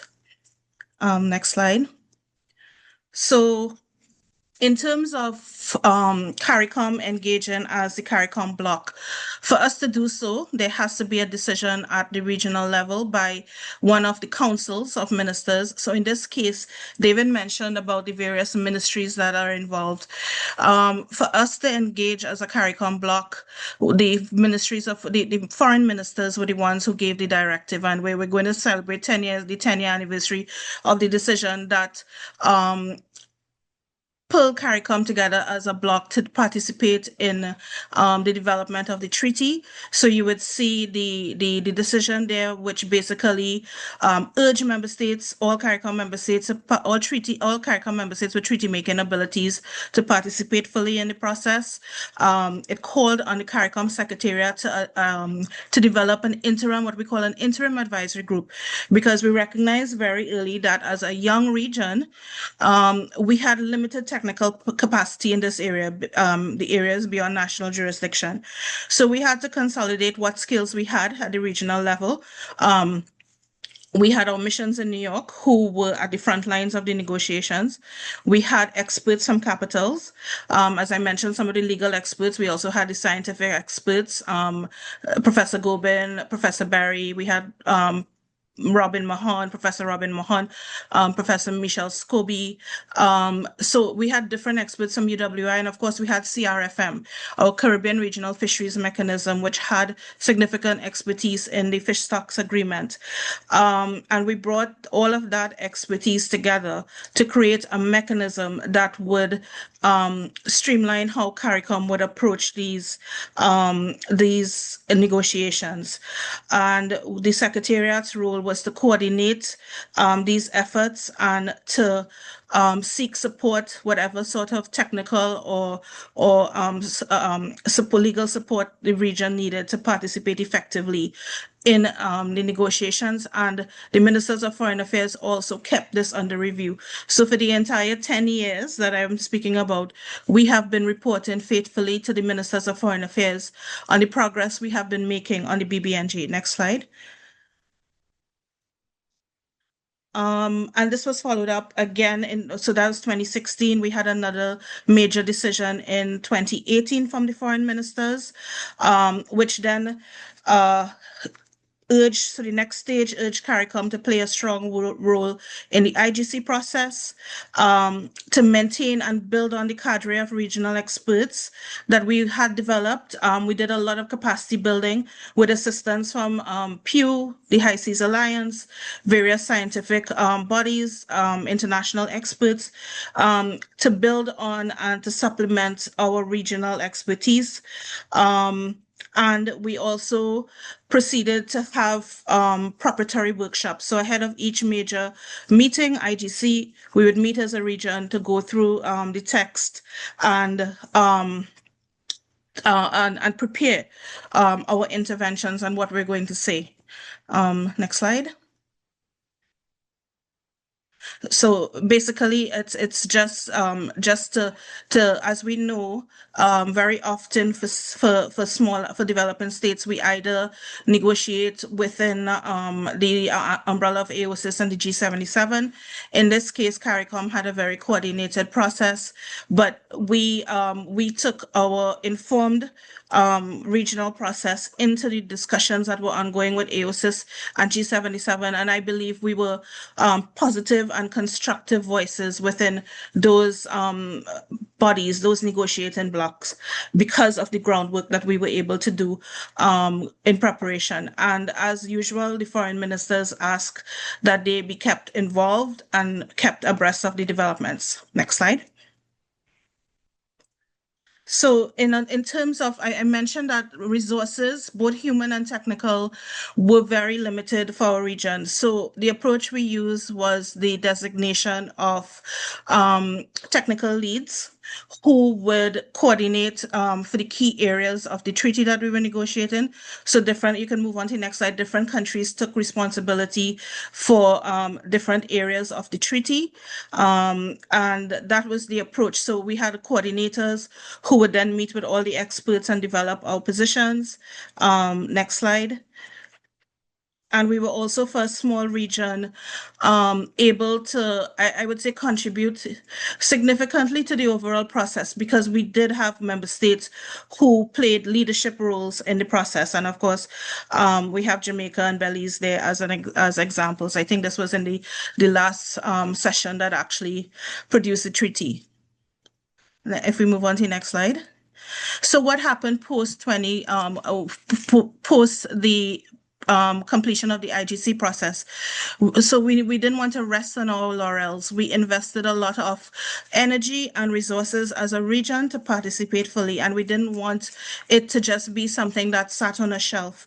So again, the foreign ministers at their meeting, the 26th meeting in 2023, recognize that we need a mechanism for systematic follow-up of the BBNJ agreement, and to assess the immediate needs of member states for ratification, to prepare them for ratification and implementation.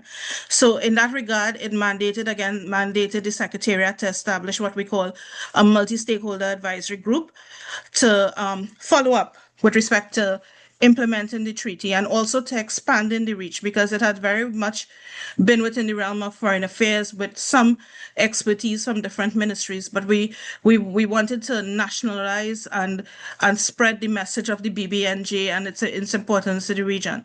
So that we set up the if we could go on to the next slide. So the mechanism CARICOM had in place was to develop a multi-stakeholder advisory group and keep the pressure on to take us to the next stage where we sign and ratify the treaty.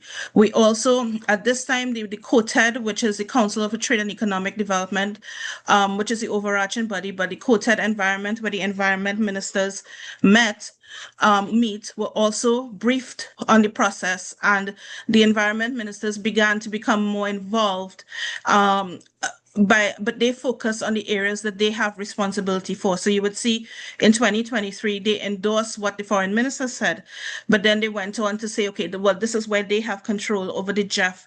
And it became like a very targeted thrust by JEF to engage JEF focal points and to ensure that we continue to raise the need for JEF resources to be allocated to this BBNJ process, especially for SIDS. Next slide. And also here, as I said, we have to expand beyond the ambit of the current foreign affairs and then environment ministries. We have here a decision in 2023 as well from our Fisheries Council, which is convened by CRFM, and where the fisheries ministers commended the process that we used to participate in the BBNJ agreement, and called on the CARICOM Secretariat to continue engagement of regional institutions and technical experts from around the region, and to carry institutional capacity building, bringing more institutions on board. So and there have been subsequent decisions from CRFM at their Fisheries Ministers Council meetings on the BBNJ. If we can move on. So with respect to the multi-stakeholder advisory group, how we convened it, we included the negotiators from the foreign ministries and the permanent missions in the UN, representatives of the AG's offices, because as we said, we wanted to focus on ratification and what it would take to implement. And then, of course, experts in the thematic areas. Next slide.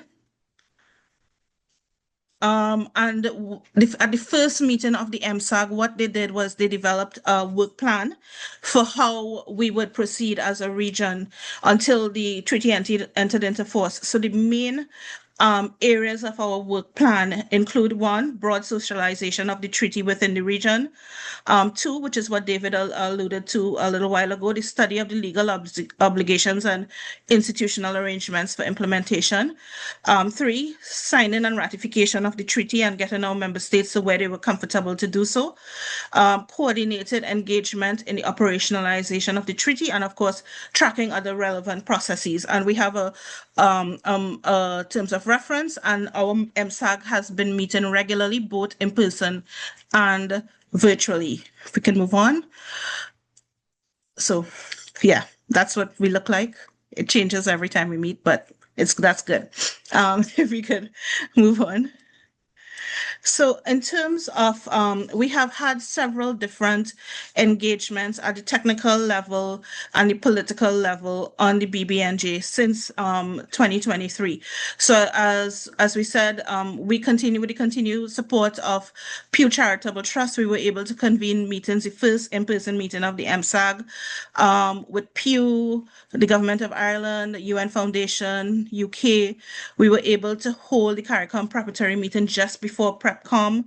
Our foreign ministers approved our work plan, so we now have it's sort of once the ministers and ministerial council approve a program, that's CARICOM's marching orders, and that is what we focus on. We were able to mobilize resources from Bloomberg Ocean Fund to do the study David mentioned. Next slide. We did briefings for our GEF focal points to make sure that they kept the pressure on for the discussions of replenishment, that they would continue to be allocations for BBNJ. St. Lucia, we provided support for St. Lucia to hold its national sensitization project, and we use that workshop as a benchmark for workshops we would like to roll out in other member states. The next slide, please. And just to say, the MSAG, as I mentioned, we have been meeting.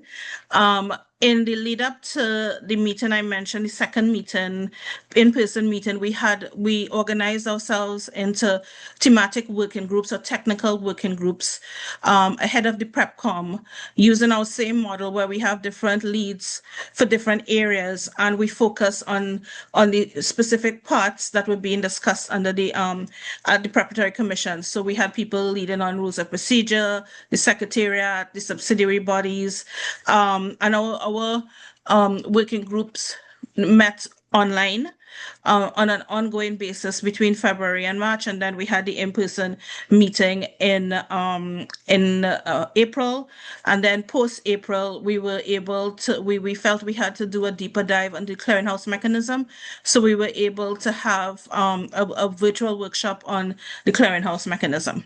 Next slide. And therefore, so one of the interesting things is that the quoted the environment ministers, so the foreign ministers look at the operational and the sort of the diplomatic part of it, but the environment ministers have now like stepped into the operational part of it, and they have asked that, instead of looking at things in siloed approach, because as SIDS, we have small civil services, small technical complements. We don't have the luxury really of looking at things in silos. And the ministers encourage us to look at things more cross-sectorally, or I want to say in an interlinked way. So they specifically they look at the CBD and the discussion on DSI, as well as the ongoing discussions on the WIPO, and they encouraged they encouraged that during our discussion, keep the interlinkages and keep a view on all these moving parts. Next slide. As well, so the foreign ministers, environment ministers, also, again, their purview is the GEF. So they put special emphasis for the Secretariat to engage GEF focal points. And this is in the sidelines of the ABAS, the Antigua and Barbuda SIDS conference. The Secretary General and some of our ministers had a meeting with the GEF CEO on the BBNJ and all GEF issues, but it was one of the issues that we did raise as important for our region. Moving on. So I'm wrapping up, but just to say that as we move forward, the COTED has stressed, the COTED is the Council, the Ministerial Council for Environment. It has stressed the needs that we need to raise awareness beyond the current complement of professionals and experts who are like seasoned and drilled into the BBNJ, and they want us to spread it out. So going forward, we want to move into the other sectors. So, for example, shipping and security, regional security, and bring more heads to the table. The ministers of environment encourage the negotiators to maintain our level of ambition and call for this to be reflected on how we participate. We have to show up and we need to coordinate and continue to coordinate and participate effectively. And again, to be aware of the areas of overlap and to ensure coherence across various negotiating fora. I think I'm coming down to the end. Next. So how we're doing? We can move on. So these are our ratifications to date. It's we're doing good. There are a couple of signatories who have not yet ratified, but I wanted to say that CARICOM's approach. I know the approach of this setting is that we're focusing on those who are ratified and who will be at COP1. However, CARICOM's approach has always been because in the preparatory process, most of our member states will participate in. So we have inherent capacity at the national level. So whether member states have ratified or not, our approach will always be to involve everybody because we need to continue to build the capacity. If we're looking at it holistically, building capacity in BBNJ means building capacity in other areas of the law of the sea. You can't, other areas of biodiversity management. So we will continue to do things holistically, focusing on all 14 of our member states. Keep moving. And of course, for a small region, we do continue to punch above our weight. As we all know, Belize is the co-chair of the preparatory commission process. And I think we're coming up to my last slide, right? So on what I wanted to do is end on not so much of a positive note, but a realistic note. Regional coordination. We require resources. Every time we have to bring the region together, we have to go out and mobilize the resources. We find it very hard to mobilize the resources. It's difficult because there isn't a lot of resources allocated for regional coordination. It's very much allocated on issue base. So you would have donors who would be willing to fund if it's related to MPAs or ABMTs or EIAs. But as I mentioned, from a development perspective and from where we sit, we cannot afford to look at things in a one-off. We have to look at it in an integrated manner. And this has been a challenge for us to be able to mobilize the resources to bring our region together to continue to be effective as a group within the negotiations. And of course, we find ways around it. We always have, if we cannot meet in person, we do meet virtually, but in person is always, I think, better because we're a region who like to talk and trash things out face to face and argue things out as well. And a major opportunity for us in this regard is that we just publicly launched our Common Environment and Natural Resources Policy Framework, which will guide, amongst other things, ocean governance and in this area, but we're also developing the CARICOM ocean governance framework, and there is a lot of opportunities for synchronizing implementation of the BBNJ agreement with our development vision for our ocean space as a region. So with that, I will stop and thank you very much for the opportunity to share this with you all. Thank you, Ms. Singh, for your insights from CARICOM. So we'll now move on to session 4, partner support, how regional and international organizations will assist states. We'll start with hearing from Ambassador Elvira Velasquez, Secretary General of the South Pacific Permanent Commission. Ambassador Velasquez, over to you. Muchas gracias. Agradezco la invitación para ser parte de este webinar que me ha formulado Aida sobre un tema de importancia para el futuro de la gobernanza oceánica, como es la implementación efectiva del acuerdo BBNJ que entrará en vigor en breve. Es un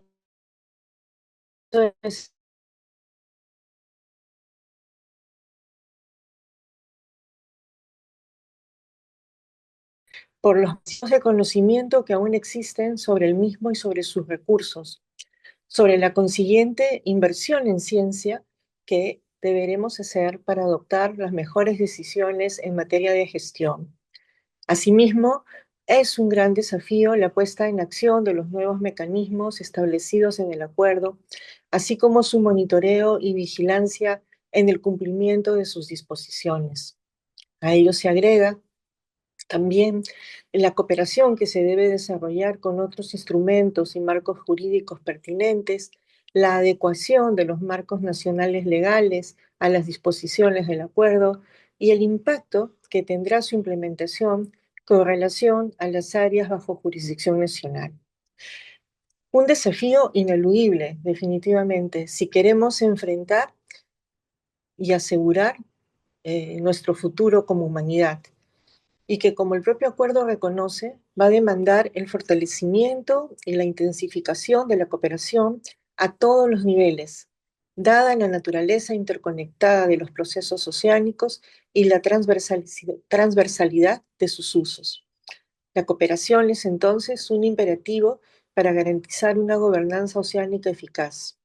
Una cooperación que se desarrolle en círculos concéntricos que vayan de lo local, nacional, regional a lo global y cuya interacción contribuirá a potenciar el logro de objetivos comunes.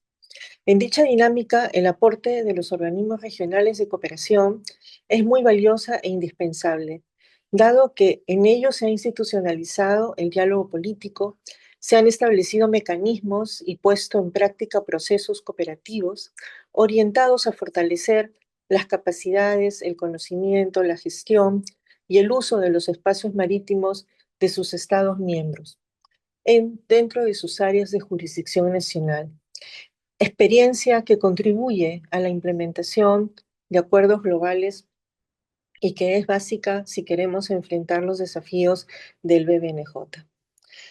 En el caso de la Comisión Permanente del Pacífico Sur, una organización regional que es responsable de la cooperación y coordinación en el Pacífico Sudeste para asegurar la conservación, protección del medio marino y el uso sostenible del mar y sus recursos en dicha región, ¿no? Se nos presenta justamente que la cooperación es fundamental. Esta cooperación en el Pacífico Sudeste reúne a Chile, Colombia, Ecuador y Perú, así como a Panamá, estados socios de la CPPS en la red de convenciones y planes de acción de mares regionales del NUMA. A lo largo de sus 72 años de existencia, la CPPS se ha consolidado como un foro de diálogo político y articulador de la cooperación entre sus estados miembros y entre la región y terceros estados, organismos internacionales u organizaciones no gubernamentales, contribuyendo así al desarrollo de la ciencia en la región, al fortalecimiento de las capacidades nacionales que soporten sus políticas marítimas nacionales y trabajando colectivamente para alcanzar un mayor impacto en el logro de objetivos globales como los ODS de la Agenda del 2030. En ese sentido, organismos regionales como la CPPS representan una valiosa plataforma a partir de la cual sus estados miembros van a poder asumir el nuevo desafío que representa el acuerdo BBNJ. En la región, 3 de nuestros estados ya lo han ratificado, 2 de ellos lo han suscrito, pero están en proceso de perfeccionamiento. Cualquiera que sea el nivel en el que ellos se encuentren, la CPPS aportará a la futura implementación del BBNJ esa experiencia adquirida a la cual y las acciones que estamos realizando para justamente poder preparar el camino a esa implementación. Y me referiré a 4 aspectos principales. Uno es el fortalecimiento de la coordinación regional y de la capacidad negociadora de la región. Al ser la CPPS un foro político, representa un valioso espacio para examinar los desafíos del proceso en sus diversas etapas y arribar de ser posible a consensos. En ese sentido, la CPPS ha reanudado su grupo de trabajo sobre áreas fuera de la jurisdicción nacional, en cuyo marco se formularán recomendaciones para orientar la participación de la región en las nuevas etapas del proceso de implementación y fortalecerá también la capacidad negociadora como región. En esa línea, además también, La CPPS institucionalmente se ha asociado al proyecto Viviendo en la Alta Mar, orientado a identificar proyectos pioneros de áreas marinas protegidas fuera de la jurisdicción nacional, un proyecto en el que participa como espacio de diálogo político. Otro aspecto se refiere al fortalecimiento de capacidades de gobernanza institucional con relación a las áreas fuera de la jurisdicción nacional.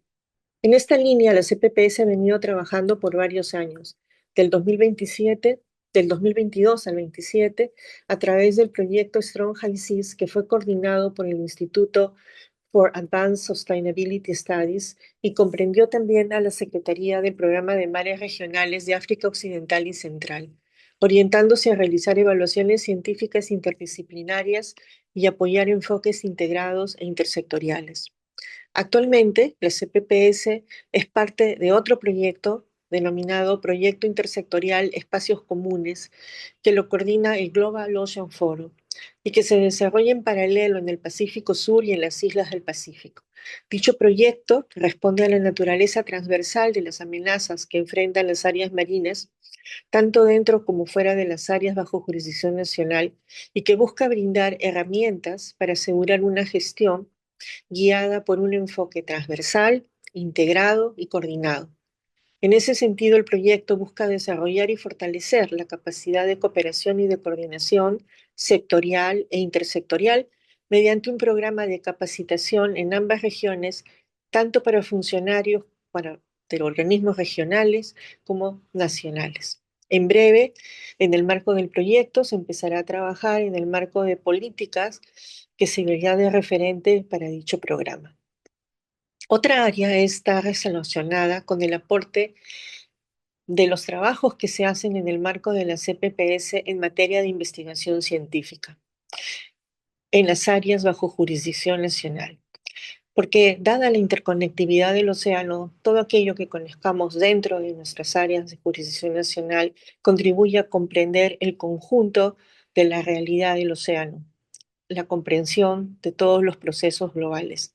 Un ejemplo de ello es el estudio del Niño, ¿no?, que se ha desarrollado ya desde los años 80 y en cuyo marco se ha desarrollado una gran cooperación tanto a la interna de la CPPS como en relación con organismos internacionales como la COI, que nos ayuda a conocer las condiciones del medio marino en las cuales justamente se puede monitorear y predecir el fenómeno, ¿no?, pero que nos ayuda a comprender también y al conocer estas condiciones, el posible impacto que éstas tengan sobre justamente la diversidad marina en todo el océano en su conjunto. Otro ejemplo de ello también son los proyectos o el proyecto que estamos desarrollando denominado Save the Blue Five, Salvemos los Cinco Azules, que aportan soluciones basadas en la naturaleza. Un proyecto que lo desarrollamos con Costa Rica, con la cooperación alemana, la GIZ, con Mar Viva y con Conservación Internacional, que está destinado a la conservación de especies emblemáticas de la megafauna marina migratoria del Pacífico Sudeste y que estas dependen de condiciones oceanográficas únicas de la región, que conectan las regiones de América Central y del Sur y que comprenden uno de los ecosistemas marinos más productivos del mundo. Todo ello es un aporte al conocimiento de esa gran realidad que está más allá de las áreas de jurisdicción nacional y que estarán bajo responsabilidad del acuerdo en sus diversos componentes. Por otro lado, también a nivel de CPPS le aporta a sus Estados miembros esa experiencia, ¿no?, que también se debe transmitir, digamos, cuando se esté implementando BBNJ en materias de medidas de manejo, como es el caso de las áreas marinas protegidas.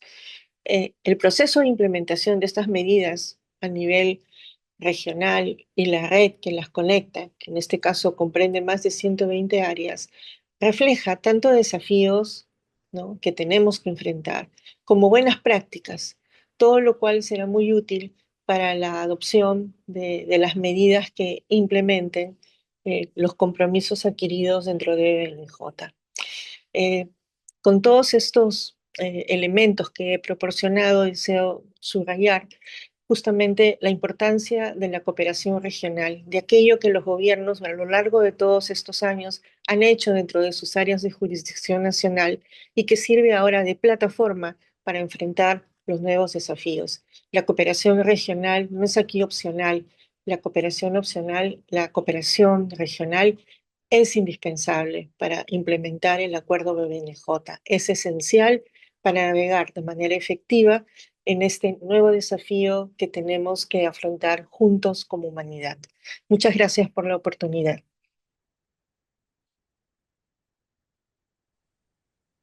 Thank you, Ambassador Velasquez, for those remarks. Next, we'll hear from Dr. Dane Budo, the Regional Project Coordinator of the BE-CLM Plus project, led in partnership with the Global Environment Facility, Central American Fisheries, the Food and Agriculture Organization, and the Caribbean Regional Fisheries Mechanism. Dr. Budo, over to you. Thank you so much. Just as an introduction to the CRFM, the Caribbean Regional Fisheries Mechanism, this body was inaugurated in 2003, comprises 17 member states. It consists of 3 arms: the Ministerial Council, which is the policy level and decision-making body, mainly made up of ministers of government in charge of fisheries. The second one is the Caribbean Fisheries Forum, which provides guidance and recommendations to the council, and these are mainly the chief fisheries officers and similar officers within the agencies, and of course the secretariat, which pretty much runs the different administrative and technical functions, and that's based in Belize City. The main purpose of the CRFM is to promote the development, conservation, and the management of the shared living aquatic resources in the region, and to improve the quality of life of the people that depend on these resources. And I just want to make sure we underscore that part of it, that the people have to be involved, and it has to be integral to any treaty that we're signing on. Over the past several years, as Amrika pointed out, the CRFM has provided policy and technical support to the CARICOM Secretariat in the High Seas Treaty adoption, ratification among the member states, and we plan to continue doing implementation as this treaty has significant impact to the region's fisheries industry. We'll continue to design, develop, and implement regional level projects for fisheries and aquaculture and incorporating the various elements of the treaty, ensuring that the projects remain relevant and of high positive impact. And one such example is the BE-CLM Plus project. This is funded by the Global Environment Facility. It's co-implemented by the Food and Agriculture Organization, as well as the Development Bank of Latin America and Caribbean, CAF, and executed by the CRFM Secretariat. And this is done in 6 countries: Barbados, Belize, Guyana, Jamaica, Panama, and St. Lucia. It focuses on the blue economy, marine protected areas, marine spatial planning, sustainable seafood value chains, and knowledge management. The relevance of the High Seas Treaty include the blue economy strategies that are being developed among the participating countries. And these strategies takes into account the impending changes in high seas fisheries. Some of our member states do have fleets going to the high seas, such as Belize, because there may be short-term negative impacts with the implementation of a treaty, but more importantly, long-term positive impacts on capture fisheries and the fisheries industry as a whole. With regards to the MPAs and marine spatial planning, expansion and enhancement of national MPAs, which will bolster the fish stocks in the EEZ, that is extremely important, with making sure that we're looking at the inshore and the offshore within the EEZ to really maximize it. We're talking about, the 30 by 30 goal, but we're way off that goal right now, that target, and we need to make sure that we're not just promoting the expansion, but also the enhancement of the management of these areas. Within these areas as well, especially within the EEZs, promoting the scientific research in these offshore areas to make sure marine spatial planning is more robust and spanning the entire EEZ as a target. With regards to sustainable seafood value chains, we're ensuring that we continue to develop and refine our seafood value chains to safeguard economic gains from fisheries and the sustainability of the fish stocks. And of course, this is in the context of many of our fish stocks having been depleted and overfished, we have to maximize the gains, the funds coming from that small amount that we can take to make sure that we're still sustainable and still provide for economic gains for our member states. Exploring and enhancing mariculture and aquaculture opportunities for member states, which will be useful as the treaty is implemented as well. And finally, knowledge management and capacity building. As a feature under this treaty, the capacity building and the clearinghouse mechanism are, important pillars. And we're looking at synergizing the lessons learned under this project and other projects into policy, legislation, and management of the living resources, enhancing the clearinghouse mechanism under the treaty for the region, especially relating to fisheries data and information and the technical advice and guidance where needed, and increasing the technical capacity among countries to regional, national, and agency level training opportunities, especially as the treaty is implemented. So in summary, the CRFM will continue to support the regional and national level actions with the CARICOM Secretariat, not only among ratified countries, but all the member states. And I just want to say congratulations to all for getting to this point of entry into force in a few days' time. This will be a game changer. It is certainly not the end, but in fact the beginning. And I ask you and I challenge you to make sure that we keep this at the forefront of the minds of our respective countries' policymakers. This will be the true test of our commitment to the ocean that connect us all. Thank you very much. Thank you, Dr. Vidal. To finish off session 4, we will now hear from Mr. Guillermo Ortuño, the co-lead of the International Union for Conservation of Nature's WCPA High Seas Specialist Group. Mr. Ortuño, over to you. Thank you very much, Taylor. Can you see my screen? Yes, we can see your screen. Brilliant. Well, thank you very much to the High Seas Alliance for organizing this event and to the over 100 participants who are still with us, and of course the relentless interpreters who've been joining us for over 2 hours. I'll be brief, but before I start, I couldn't go ahead with this presentation without joining Professor Gobin, Khalil, and Ambassador Guillen in remembering our dear Christina. I wouldn't be here if she hadn't introduced me to BBNJ 12 years ago. So yeah, I think it's important to take her with us in this journey that will start kicking in on the 17th. In this presentation, I just wanted to share with you 3 useful resources from 3 different organizations that will help in the implementation of the BBNJ Agreement.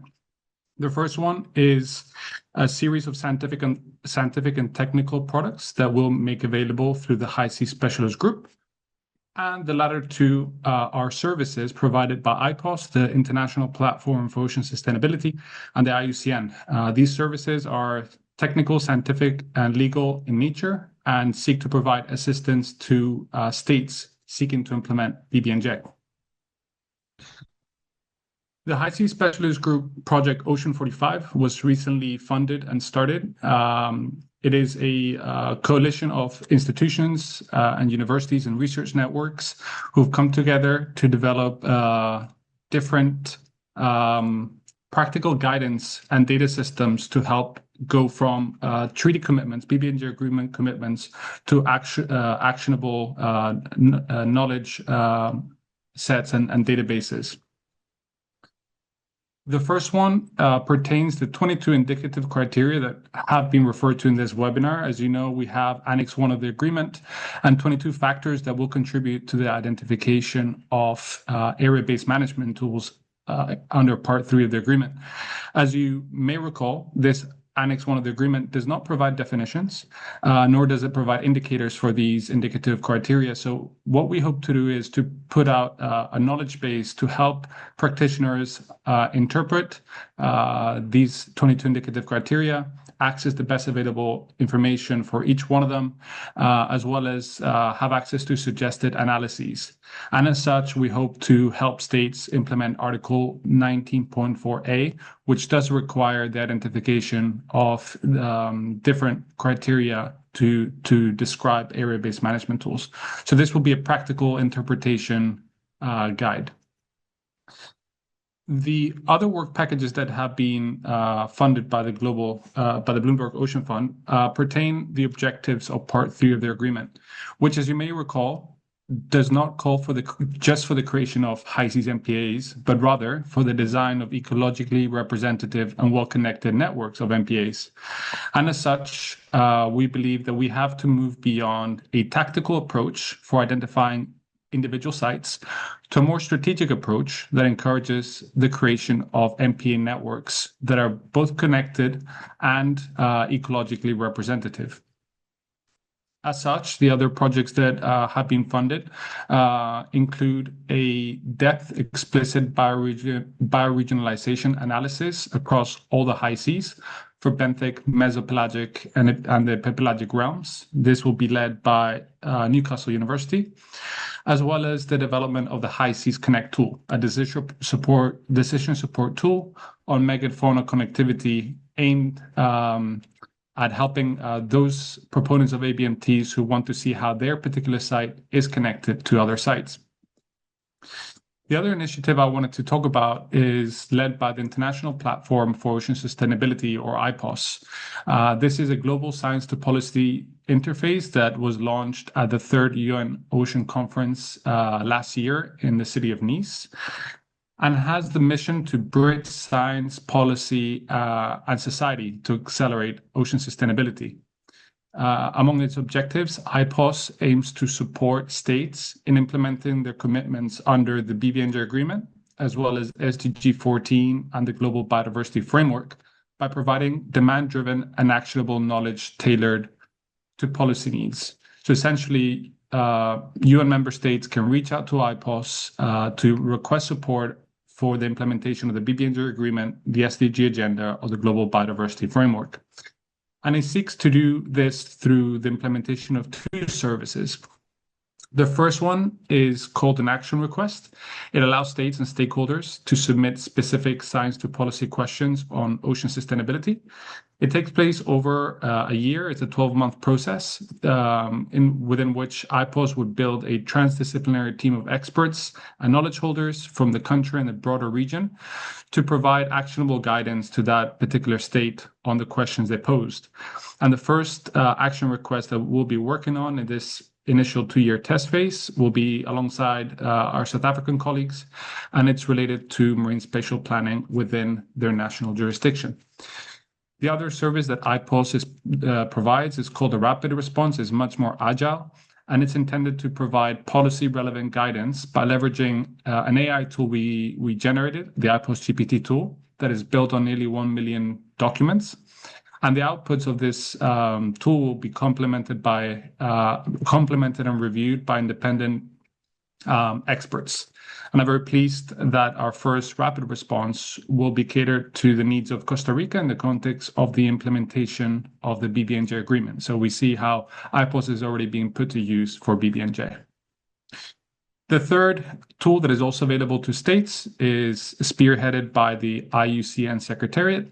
It is a technical assistance facility, or the TAF, and it offers on-demand targeted support to help both countries and regional intergovernmental organizations strengthen their legal, institutional, and scientific capacities to engage in the BBNJ Agreement and other high seas biodiversity-related processes.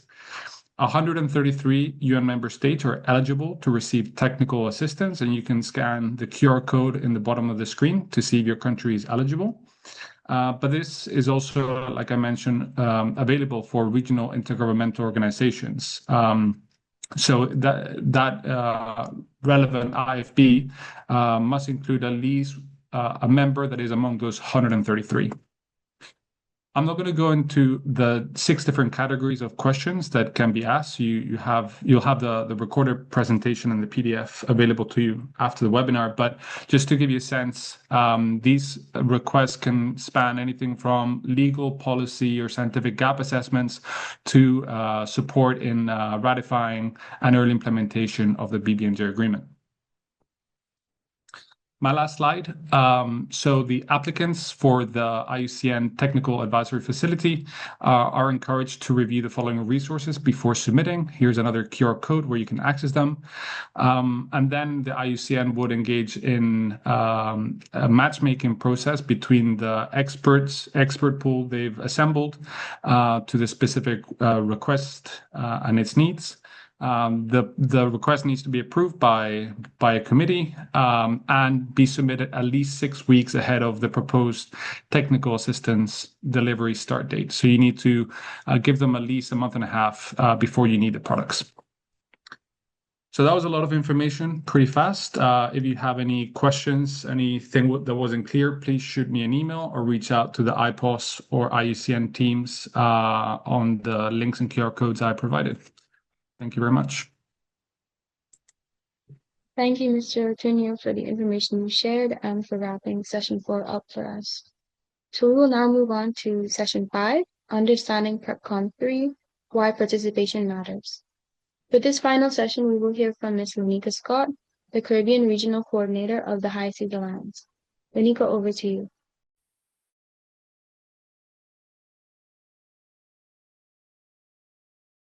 You're muted, Lenika. Okay. We can't hear you right now. Yeah, thank you so much, Taylor.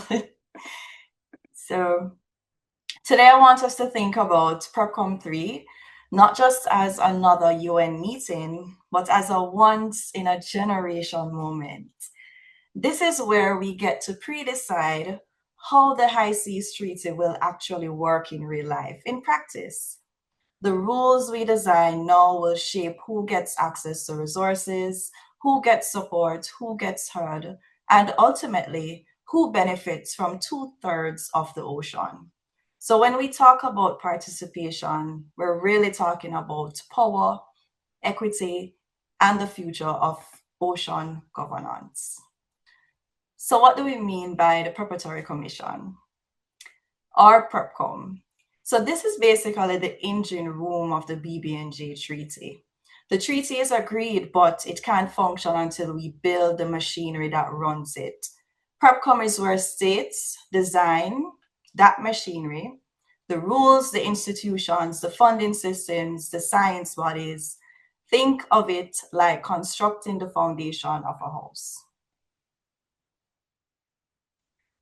For PrepCom 3, which will be held on the 23rd of March through to the 2nd of April, it essentially represents a critical transition point from exploring design options to making near-final institutional choices. As noted in the co-chair's January 2026 letter to delegates, the focus has shifted from brainstorming possibilities to finalizing implementable frameworks. What emerges from PrepCom 3 will essentially constitute the institutional DNA of BBNJ governance. And so in a nutshell, they're basically discussing what you're seeing now on your screen, the 7 pillars of PrepCom 3. As mentioned, the co-chairs are focusing on preparing decision-ready text. So what survives this session, which ultimately will be the final PrepCom, becomes the default model that COP1 will basically take into consideration for adoption. So these are the 7 pillars: rules of procedures, financial mechanism, clearinghouse mechanism, subsidiary bodies, monitoring, the secretariat, transitional arrangements such as cooperation with IFBs, and interim measures. Each pillar defines fundamental questions of governance: who decides, who pays, who benefits, and who monitors. Together, they constitute the complete institutional framework. Rules of procedure determine who can block decisions, who can speak, and how inclusive the system really is. These choices will shape whether equity is real or symbolic, whether civil society and indigenous peoples can meaningfully engage, and whether developing states can influence outcomes. PrepCom 3 will also define the authority and the composition of key bodies. So that is the Conference of the Parties, the Scientific and Technical Body, Access and Benefit Sharing Committee, the Capacity Building and Technology Transfer Committee, and the Compliance Committee. Who sits on them, how experts are selected, expert representation versus state representation, whether their decisions are advisory or binding, all of this will shape how knowledge, resources, and responsibilities are distributed globally. And so essentially, developing states and small island developing states must engage strategically now. PrepCom 3 is our chance to shape the governance of 2/3 of the planet. For developing countries, this is not the time to observe quietly. It is time to propose text, coordinate positions, demand equitable financial access, push for regional representation. The High Seas Alliance remains committed to supporting countries with meaningful participation in PrepCom processes, including providing briefs and timely updates. Thank you. Thank you, Anika, Ms. Scott, for leading session 5 and giving us a breakdown of the upcoming PrepCom 3. And thank you to all of our speakers for your contributions to today's workshop. So as we come to the end of our agenda, we'll now turn to closing remarks. And I'm pleased to welcome back Dr. Maria Maria Rodriguez-Chavez from the High Seas Alliance to close us off. Dr. Chavez, over to you. Thank you, Taylor. And yeah, just being very knowledgeable about that hour. And we thank you again for joining our webinar today. We have heard from many experts from general obligations under the BBNJ agreement, an overview section by section on the elements of the BBNJ package. Later on, we heard about the technical capacity needs and the readiness map, roadmap for implementation.